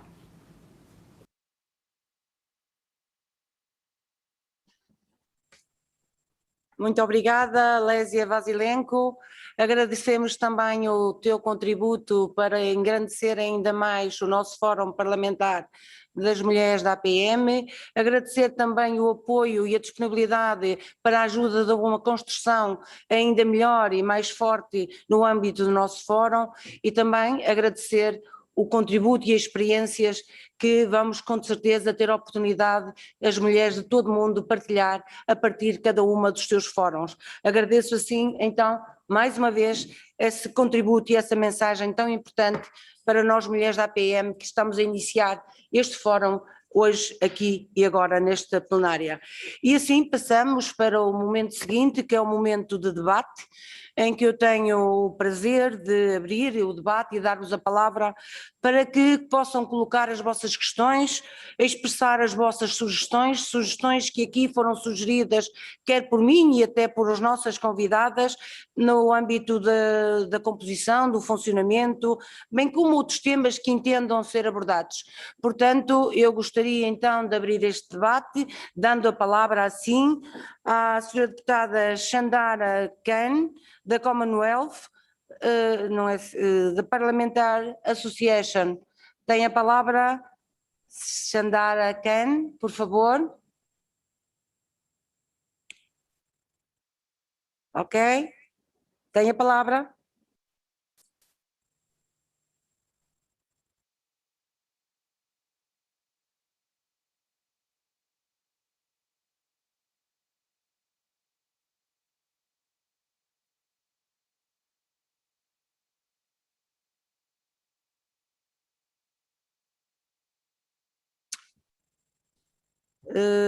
Muito bem, não temos a Chandara Khan em linha, vamos assim dar a palavra à Nataša Vasia da Sérvia.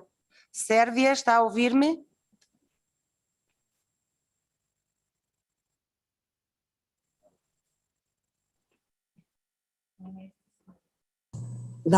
Vamos aguardar, cá está. Muito obrigada, tem a palavra. Hvala. Najpre želim da se zahvalim i Sandrin na iscrpnom izveštaju o globalnoj temi kao što je nasilje prema ženama. Želim da čestitam naravno i na odličnoj inicijativi za formiranje ženske parlamentarne grupe u okviru Mediterana i naravno da se zahvalim svim učesnicima u radu današnje skupštine.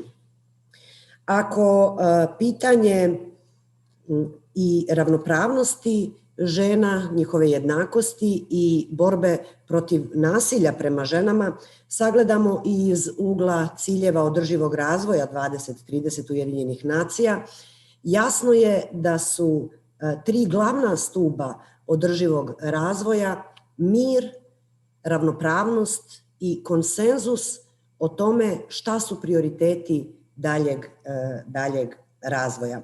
Žene su najveći promoteri mira i održivog razvoja zato što su žene i najveći gubitnici razvoja bez mira, bez ravnopravnosti i bez konsenzusa o tome šta su prioriteti globalnog razvoja, a potom i razvoja svake od zemalja pojedinačno.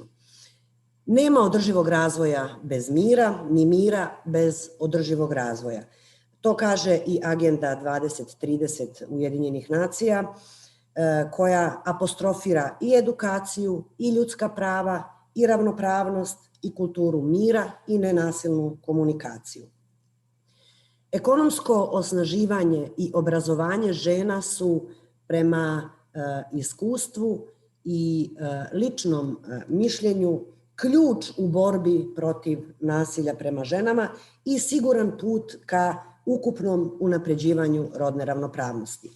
Žene naime uspostavljaju sistem vrednosti na kojima je moguće graditi i demokratiju i uspostavljati kulturu mira. Raditi na uspostavljanju kulture mira u ovom trenutku je izuzetno značajno zato što je to ujedno i rad na prevenciji oružanih sukoba. Kada je reč o formiranju ženske mreže u okviru Mediterana, sa radošću očekujemo da počne i aktivan rad te grupe, zato što delegacija iz Srbije i ja lično možemo da damo ogroman doprinos budući da je ženska parlamentarna mreža koja postoji u okviru parlamenta Republike Srbije primer dobre prakse i u Evropi i u svetu. Sve ono što je urađeno na polju rodne ravnopravnosti i zastupljenosti žena u politici i pravni okvir za sprečavanje nasilja u porodici i nasilja prema ženama jeste i može da bude primer dobre prakse. Srbija je i prva zemlja koja nije članica Evropske unije, a koja je uvela indeks rodne ravnopravnosti i kao jedina koristi dakle mehanizme koji su u potpunosti usklađeni sa zakonodavstvom Evropske unije i koriste se u zemljama članicama. Aktivnosti ženske parlamentarne mreže i njihov doprinos ukupnom unapređivanju rodne ravnopravnosti u Srbiji je ogroman.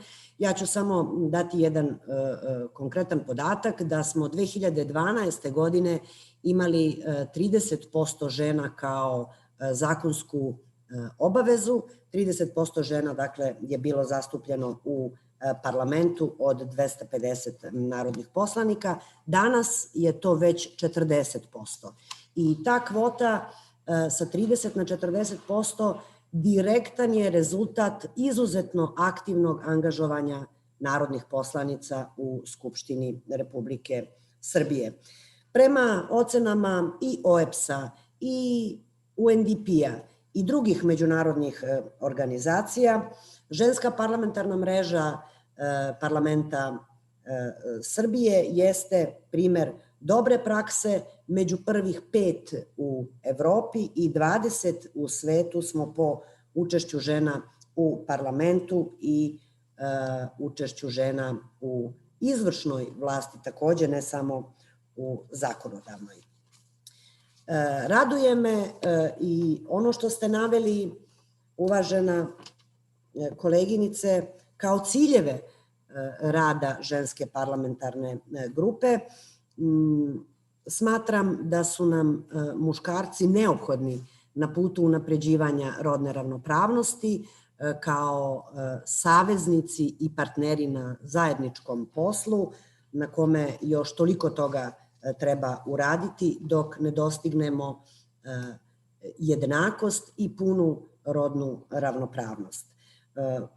Ono na šta bih volela da skrenem pažnju jeste da su ti savezi i među ženama parlamentarkama ne samo u okviru grupe Mediterana, već i globalno, o čemu je govorila i uvažena Silvana iz organizacije žena političkih lidera, je izuzetno važno i to se pokazalo kao odlična praksa i razmena raznih iskustava iz kojih onda lakše dođemo do nekakvog zajedničkog rešenja koje je prihvatljivo za sve i koje može daleko lakše da se implementira i u naše prakse. Toliko za sada iz Srbije za ovo prvo javljanje i verujem da će tek biti prilike da o pitanjima rodne ravnopravnosti i sprečavanja svake vrste nasilja prema ženama tek biti prilike u narednom zajedničkom i aktivnom radu ženske mreže u okviru Mediterana. Hvala.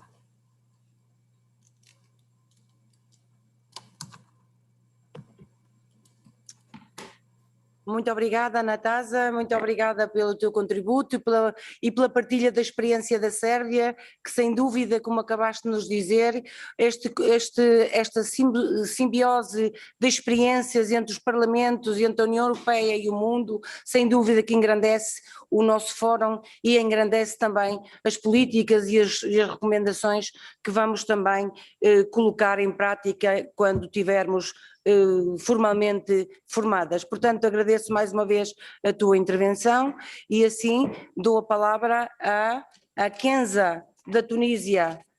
Kenza, estás online? Oui, oui, madame. Bonjour. Ok, s'il vous plaît, faz favor.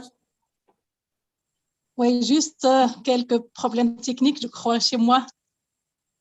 Vous me voyez? Sim, sim.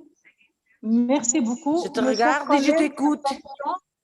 Oui, merci beaucoup, mes chers collègues. Salutations, je souhaite réussite et succès pour cette session du Parlement méditerranéen et je vous remercie pour cette opportunité en tant que femme parlementaire qui croit aux problèmes des femmes et lutte pour la justice et l'égalité et leur offre des opportunités de contribuer et de participer à justice, titre dans la prise de décision.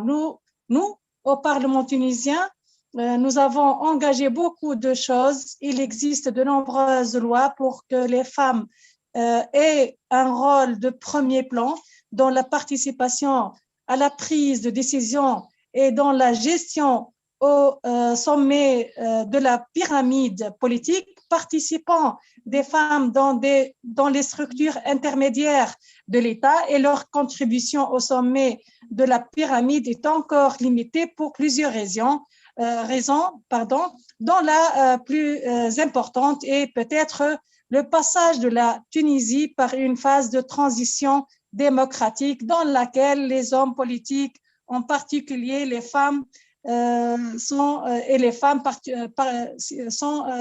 c'est-à-dire non bien encouragées.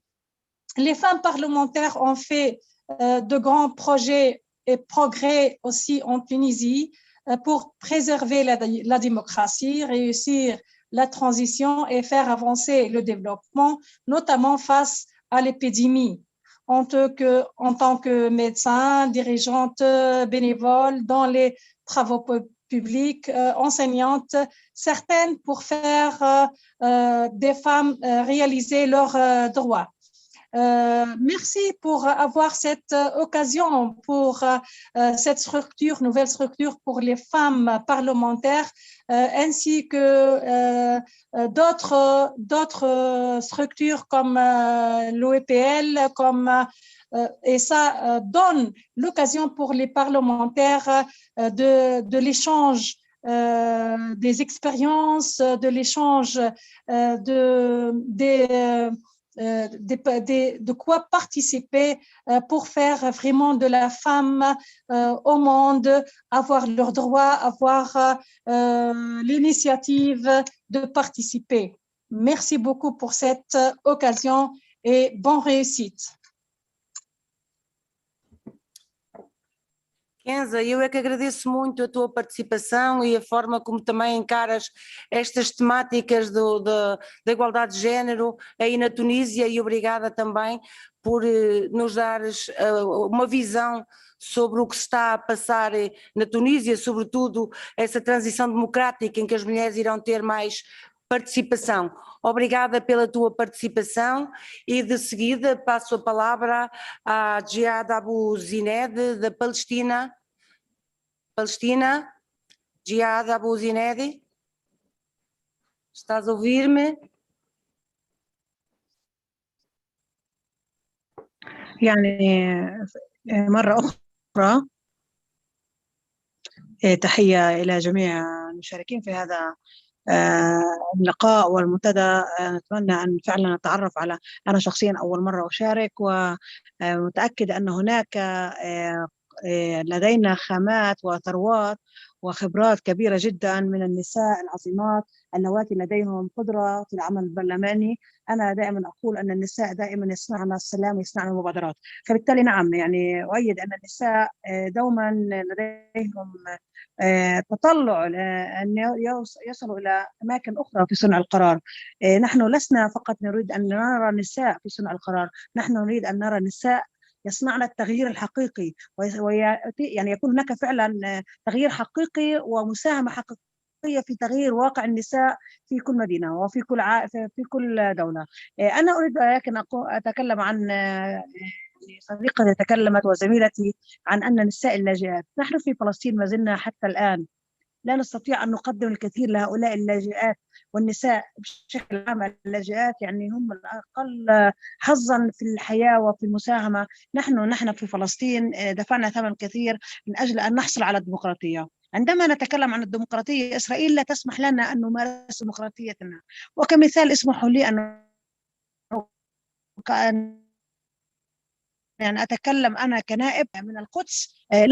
لم تستطيع السلطة الوطنية الفلسطينية أن تقوم بعمل انتخابات بسبب منع مشاركة المقدسيين. نحن كمقدسيين لا نستطيع أن نشارك، لا نستطيع أن نلتقي بجمهورنا، لا نستطيع أن نقدم دعاية لجمهورنا، نستطيع أن نحصل على أن نذهب لنقترع في أماكن طبيعية وليست تحت الاحتلال. هناك تقييدات كثيرة تقوم بها السلطات الإسرائيلية، ونحن عندما نتكلم فعلا عن عنصرية غير مسبوقة لدى الإسرائيليين. نتكلم عن يعني العنصرية التي نتكلم عنها هي عنصرية الاحتلال، هذا الاحتلال الذي لا يريد أن نعيش بسلام. نحن آمنا بالسلام كخطوة واستراتيجية، لكن للأسف الشديد إسرائيل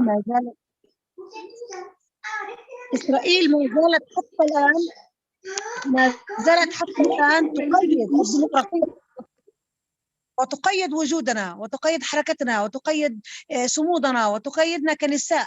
نحن في نساء لا نستطيع أن نلتقي بناخبينا، لا نستطيع أن نتكلم عن همومهم، نعتقل.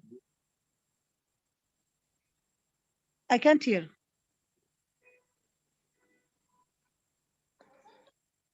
على كل حال نحن نتطلع أن يكون هذا المنتدى فعلا تجربة جديدة، نكسب ونتبادل خبرات ونقدم نماذج أيضا لأنظمة انتخابية قد تساعد المرأة. علينا أن نفكر جليا معا في خطوات عملية نستطيع فعلا أن نقدم نماذج جديدة لأساليب قد تساهم بالارتقاء بمستوى مشاركة المرأة، وأن نعزز إيمان المرأة بالمرأة. نحن في البحر الأبيض المتوسط ما زلنا حتى الآن نعاني من عدم مشاركة أيضا النساء وتخلي النساء عن مشاركتهم بالاختراع. علينا أيضا أن نبتكر هذه الأساليب التي تحفز النساء للخروج إلى الانتخابات ولا صنع التغيير. فلذلك نحن بحاجة أن نتكلم.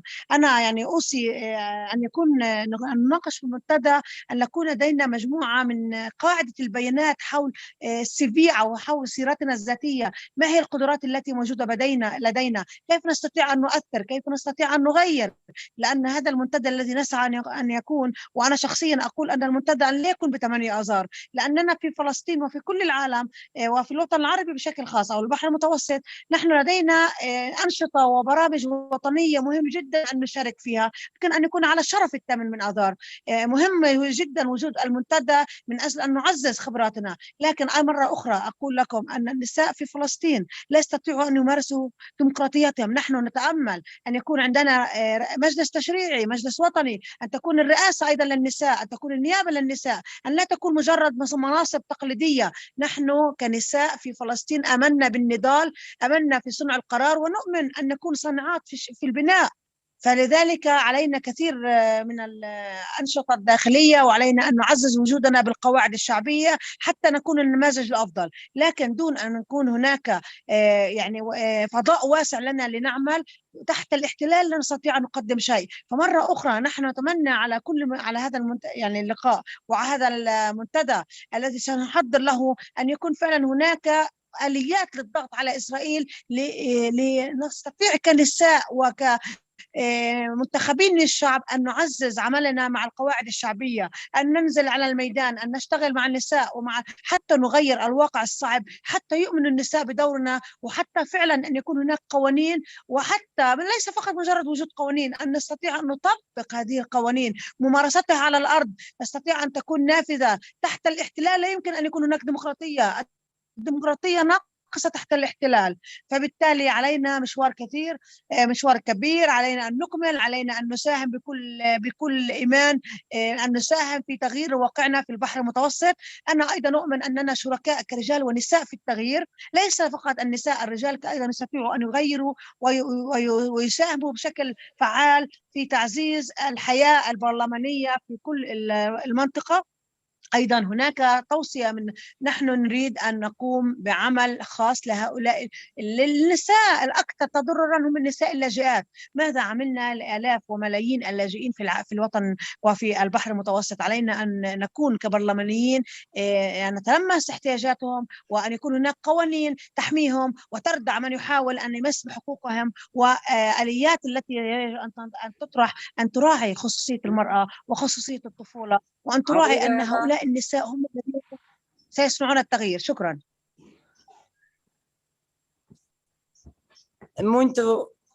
Muito obrigada, Giada Abuzanevi. As mulheres em geral são corajosas, resistentes e não desistem de lutar. E agradecemos também a tua participação neste novo fórum, nesta apresentação do fórum. É muito importante partilharmos todas as nossas experiências e darmos a conhecer o que vai no nosso mundo. Muito obrigada mais uma vez e agora sim, agora vou dar a palavra a Portugal, à senhora deputada Emília Cerqueira. Tem a palavra, Emília Cerqueira. Merci Madame la Présidente et ma collègue Joana Lima. Cette proposition du Portugal pour qu'il y ait un forum parlementaire des femmes de la PM est très important pour Portugal parce qu'on a toujours la lutte, l'égalité des femmes et des hommes dans la politique, dans la société, dans les affaires et dans toutes les décisions de notre société en général. Au Portugal, on a fait déjà un long chemin dans le cadre de l'égalité de genre, soit politique, soit dans les entreprises. Je vais vous faire un petit résumé de ce qui s'est déjà passé. On a eu en 2002 la loi de l'égalité de genre dans la politique, soit que les femmes devaient être représentées en 30% dans toutes les élections. Avec cette loi, on a fait un grand chemin pour l'égalité dans la politique, dans la décision. En 2019, la loi a changé et maintenant c'est obligatoire que dans toutes les élections au Portugal, il y ait 40% de femmes dans toutes les élections, soit au Parlement, soit dans les élections locales pour nos régions et locales. Alors, ça a fait une espèce de révolution dans la décision politique portugaise. D'un moment à l'autre, on a vu les femmes venir dans le Parlement et venir dans le pouvoir local aussi, dans nos régions. On dit même au Portugal que le Parlement a laissé d'être tellement gris comme il était, avec tous les hommes qui prenaient toutes les décisions. Mais on a fait aussi un chemin dans les entreprises. Avec notre loi de l'égalité de genre, on a maintenant l'obligation d'avoir dans les tableaux d'administration des entreprises qui soient cotées dans la bourse, une représentation aussi au féminin. Même ça arrive dans l'administration publique. Dans les tableaux de décision, on a aussi maintenant l'obligation d'avoir des femmes. Je vous parle des lois portugaises et de son application parce que les femmes et les hommes, ils sont la totalité d'une société, ils pensent de formes différentes et ils ont des apports différents dans sa forme de voir le monde et la société, même les réponses qu'on doit avoir devant les problèmes. Et cet forum parlementaire nous permet de discuter mieux les solutions, les expériences de chaque pays dans son cadre du Méditerranée, bien sûr, parce qu'on a deux réalités qui sont très différentes. Les pays de l'Union européenne, comme c'est le cas de Portugal, et les pays qui ne sont pas de l'Europe du Nord et qui ne sont pas de l'Union européenne. Et dans ces pays, plus, si dans l'Union européenne, on a un grand chemin à faire, dans les pays qui ne sont pas de l'Union européenne, on a un chemin encore plus loin et plus long à faire. Pour les droits des femmes, pour les réfugiés, pour les enfants et pour tout ce qui c'est les politiques de l'égalité de genre. Avec ce forum parlementaire, qui existe déjà dans d'autres cadres internationaux, on peut faire un long chemin et voir ici, finalement, même dans les Méditerranées, celle qui est la vision et la voix des femmes pour faire que les politiques dans les terrains soient vraiment avec la perspective des femmes pour les décisions des pays et pour que le monde et les droits humains font un chemin avec les visions des femmes. Surtout dans les pays du sud du Méditerranée, il y a un long chemin à faire pour l'égalité et pour que les femmes aient vraiment une participation et une voix dans les politiques et dans les décisions quand, en ultime instance, respect vraiment aux femmes dans tous ces différents aspects de leur vie et de notre société. Et comme ça, on pourra avoir une évolution plus rapide avec ces accélérateurs, c'est comme on l'appelle, les accélérateurs sociaux, des politiques pour que les femmes ont son rôle qu'elles doivent avoir dans la société. Merci beaucoup. Et naturellement, on est portugais et je vais renforcer l'invitation faite par notre présidente, Joana Lima, qu'on aura tellement de plaisir que la première section soit au Portugal. Merci beaucoup. Muito obrigada, amiga, colega Emília Cerqueira. Foi um gosto também ver a nossa deputada da delegação portuguesa a participar neste fórum que hoje aqui trazemos. Dar a experiência de Portugal é sem dúvida uma boa experiência, nós temos uma boa experiência na igualdade de género e na legislação. Em tão poucos anos fizemos uns avanços muito fortes nesta área, mas como diz a Emília Cerqueira, muito há a fazer, muito caminho há a percorrer. E é isso que vamos fazer, todas juntas, percorrer os nossos caminhos nos nossos países, ao nível da PM e quiçá ao nível do mundo. E portanto é um gosto, Emília, ver-te participar também no nosso Parlamento como representante da delegação nesta intervenção. Obrigada. E assim passaríamos a palavra de imediato à Katica Glamazunja da Croácia. Katica, tens a palavra? I'm here. Thank you. Okay. Very heartfelt greeting to all of those actively following this specific topic today.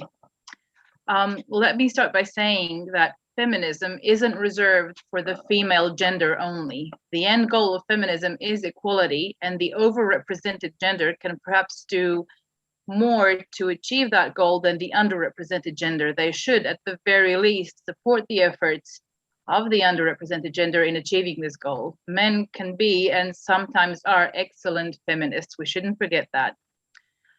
And women should not be, to put it figuratively, sent off to a separate space to discuss women's issues while men are left in peace to smoke cigars. This, of course, is a colorful visual representation of what inequality sometimes looks like, and we should most certainly not foster such an image. My suggestion for the PAM Women's Forum is that men and women alike are invited to participate in the Women's Forum on a voluntary basis. However, all PAM delegates will give their attention to the topics discussed in the Women's Forum when they are presented to the PAM General Assembly. Furthermore, just pragmatically, I'm not sure I understand, are we meant to vote today on the final format of the Women's Forum?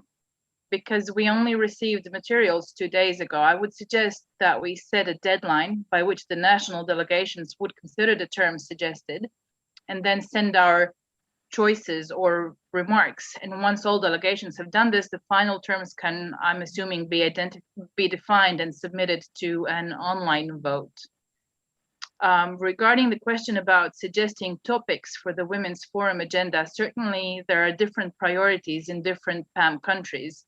However, I do believe that topics that are in need of urgent attention are, of course, gender mainstreaming as it relates to legislature, gender budgeting, gender-based violence, gender-based income gaps, but also some more pragmatic but equally relevant issues such as menstrual poverty and the call for tax reduction for menstrual products. As for women, they are a health necessity, not a luxury, and women are put at a higher poverty risk than men just because due to their gender, they need products which men don't. Also, there has been much talk about the legally set minimal participation of women in parliaments, but I haven't yet heard any example where that minimum is 50%. So I would suggest we also add a topic to be discussed, the need of zipline election ballots for all parties participating in parliamentary elections in their respective countries, which would ensure both genders are equally represented. Equally, 50% of each gender, not 30, not 40, but 50%. These are sadly, and sadly many more issues can certainly be discussed at the PAM's Women's Forum, with the hope that a broader discussion will also generate some solutions. Thank you very much for your attention.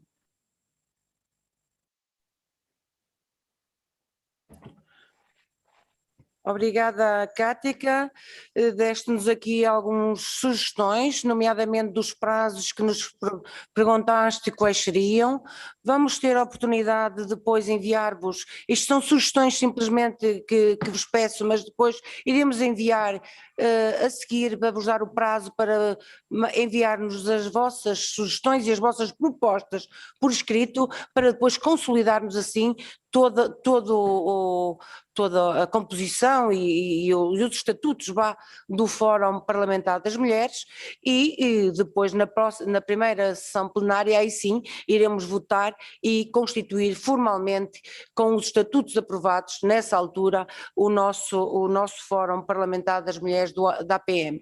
E portanto que mandaste-nos aí algumas sugestões importantes que vão ser aceitos para debate e vamos com certeza todas juntas fazer este caminho e percorrer e ajustar as sugestões às necessidades e ao que acharmos mais premente e mais importante para o nosso fórum. Todas vamos ser importantes para o debate, todas vamos ser importantes para dar contributos e todas vamos ser importantes para chegarmos a um caminho percorrido que é só depois de haver uma igualdade de género de 50-50, uma paridade efetiva, então, e todos estes temas que debatemos aqui hoje, como a violência doméstica, como outros temas que aqui debatemos, que esses estejam, sim, acabados no nosso léxico da igualdade de género das mulheres. Portanto, todas juntas vamos conseguir fazer um trabalho notável com os vossos contributos e com as vossas propostas.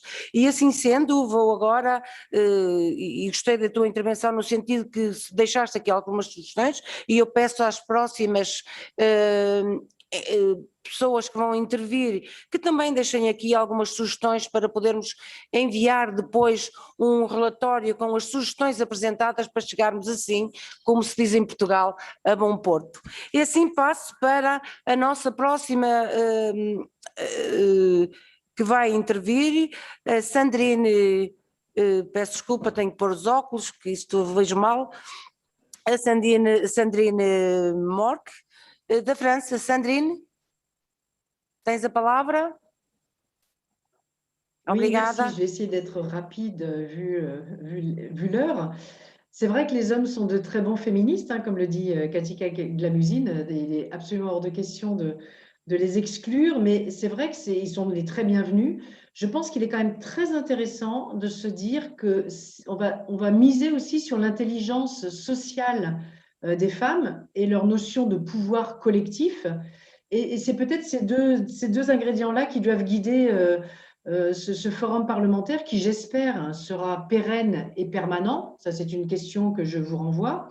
En tout cas, je ne vois pas pourquoi, c'est vrai, les femmes sont toujours à des postes clés quand il s'agit d'éducation, de famille, de social et même des associations, donc les vrais ingrédients d'une société plus saine, et qu'elles disparaissent souvent aux postes plus politiques et plus dirigeants. Donc, c'est aussi ça qu'on tente de transformer. Est-ce qu'on sait, par exemple, aujourd'hui, à quel point la pandémie a maltraité les femmes et les fillettes, hein? C'est-à-dire que j'ai plus les chiffres en tête, je les avais dans mon rapport sur les jeunes et le Covid, mais le travail des fillettes et des enfants d'ailleurs de manière générale, et surtout les mariages forcés chez les fillettes ont repris de plus belle, mais dans des chiffres absolument faramineux. À cause de quoi? À cause de la pauvreté, très clairement. Donc la pauvreté, lutter contre la pauvreté est aussi lutter pour les femmes. Et bon, pour ne pas être plus longue, je voulais simplement vous dire que moi, je suis très heureuse depuis le début de cette séquence de l'APM d'entendre autant de paroles de femmes qui, je trouve, sont souvent beaucoup plus concrètes et beaucoup plus réalistes et beaucoup plus en prise avec les réalités de terrain. Et c'est ça qui m'intéresse dans mon combat de politique et de parlementaire.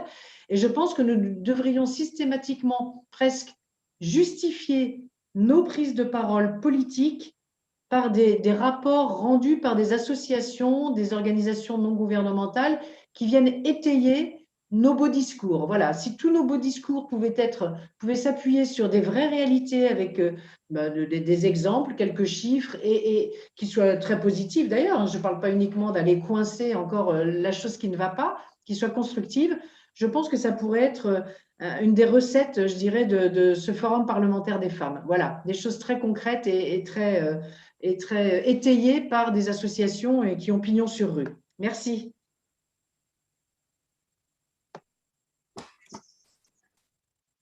Obrigada, Sandrina, obrigada pela tua intervenção e pela tua participação.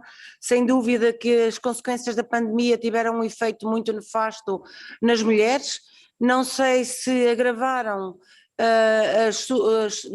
se agravaram ou se vieram pôr a nu aquilo que estava um pouco oculto. De qualquer das formas, o nosso papel é denunciar, é acabar com essas consequências nefastas que a pandemia ou outras situações possam surgir no âmbito das mulheres.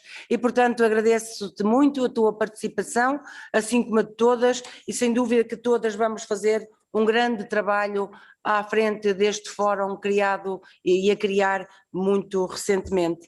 E agora sim daria a palavra à Leila Aslaov, da Argélia. Leila, tens a palavra.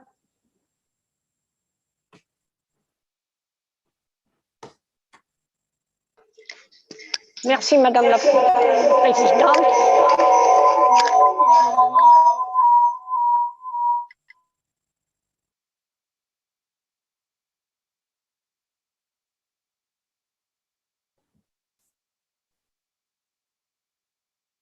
Não estamos a ouvir?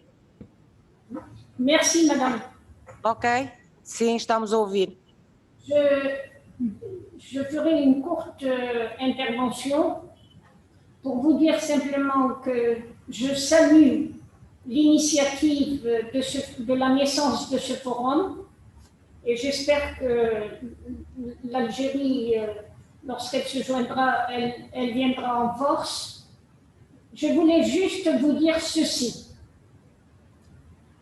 Ce forum, lorsqu'il sera concret, me paraît comme un moyen, effectivement, entre les mains des parlementaires et en même temps un moyen sur les gouvernements, sur les législateurs, pour que les choses aillent mieux. Mais faut-il que nous ayons la même définition de la démocratie? Parce qu'aujourd'hui, il faut bien le dire, les droits de l'homme sont à géométrie variable. C'est comme la météo. Pour certains, il fait toujours froid, et pour d'autres, c'est le printemps, l'été, l'hiver, des saisons normales. Et de ce point de vue-là, je salue la présence de ma sœur palestinienne et je valide tout ce qu'elle a dit. Donc, c'est un moyen, oui. Les droits des femmes, oui. Mais ce sont des droits qui doivent être inscrits dans les droits de l'homme, d'une manière générale. Et encore une fois, les droits de l'homme ne sont pas à géométrie variable. Je vous remercie. Très bien, Texan.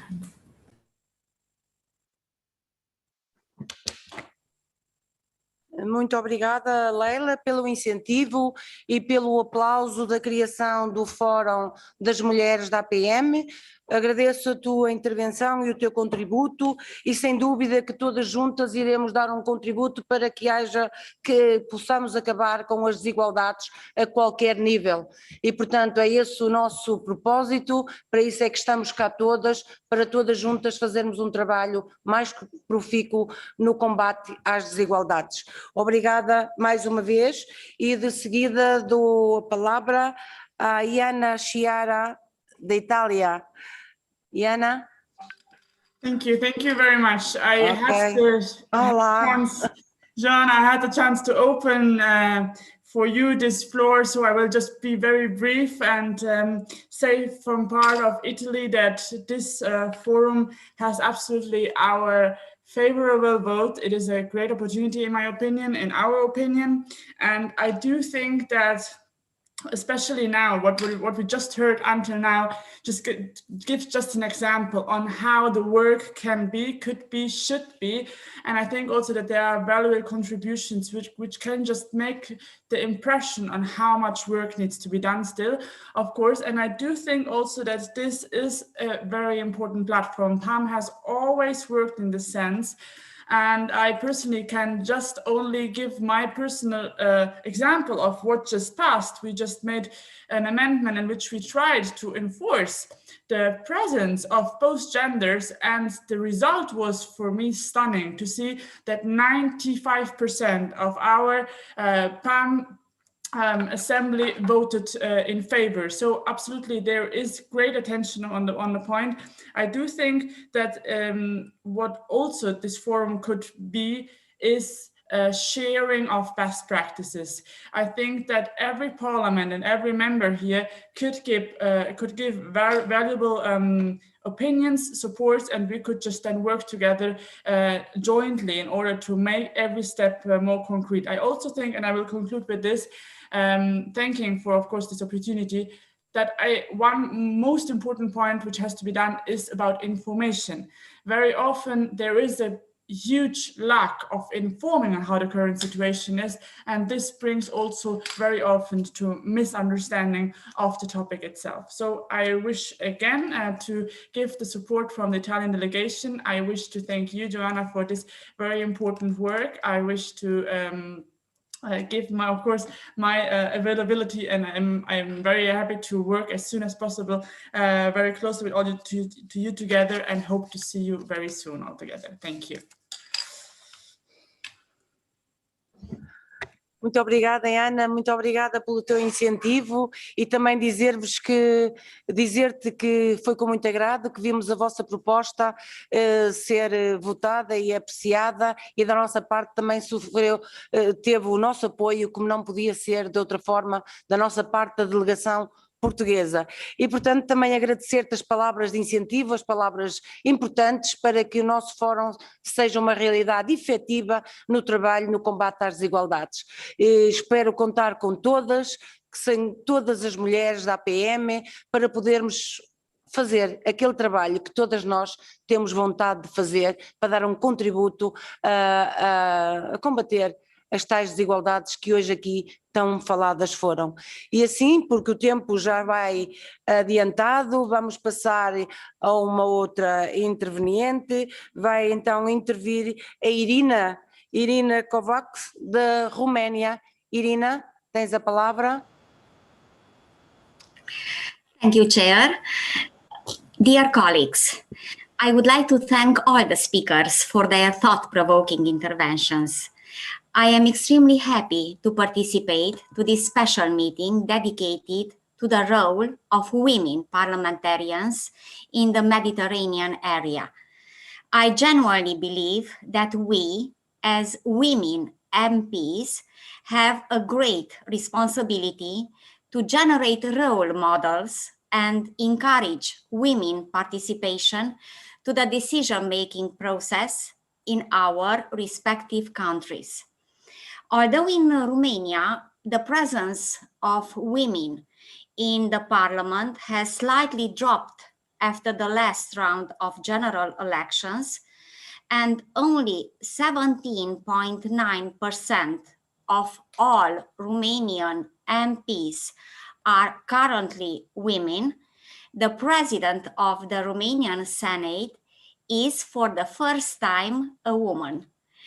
I would also like to mention that the global pandemic also offered some opportunities to enhance women's political participation in Romania. During the pandemic, traditionally female attributes such as competency, dedication in healthcare, honesty, and trustworthiness were on greater display in the media and in greater demand by the public worldwide, which may generate increased public support for female political candidates down the road. As a former member of the Romanian government dealing with the field of education, I personally encourage active participation to this newly created structure, and I'm looking forward to working closely with all of you in the future. Thank you very much.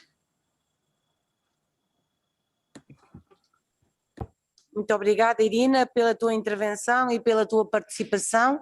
Sem dúvida que eu também espero rapidamente poder trabalhar com vocês todas e pormos, aliás, o teu entusiasmo da forma como intervieste, se nota bem a vontade que está plasmado em todas as mulheres que hoje aqui participaram de querer encorajar as outras, trabalhar mais, e isso sim vai dar força ao nosso fórum.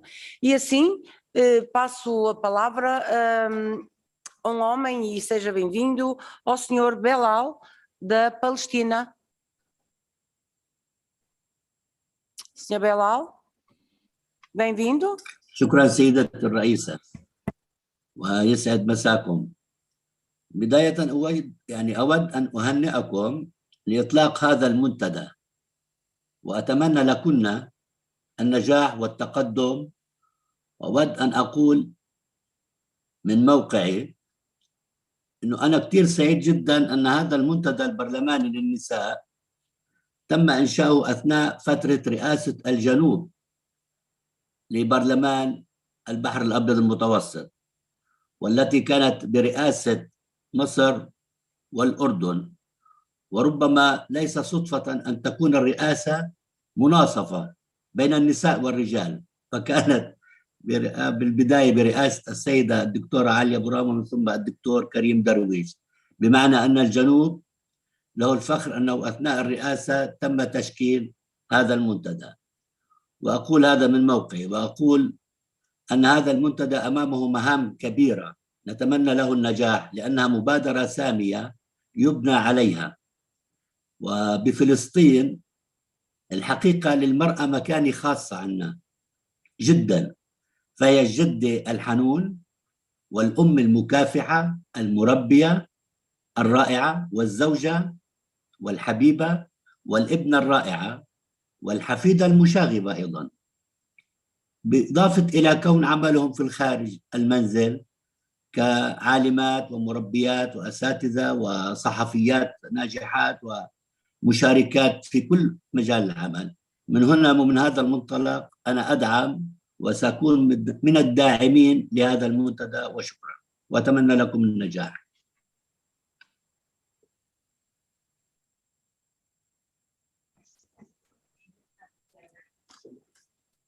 Muito obrigada pela participação, também agradecemos muito a forma como esta presidência acolheu esta proposta da delegação portuguesa para formarmos o Fórum das Mulheres da APM, sem dúvida que foram muito acolhedores da proposta e por isso é que estamos hoje.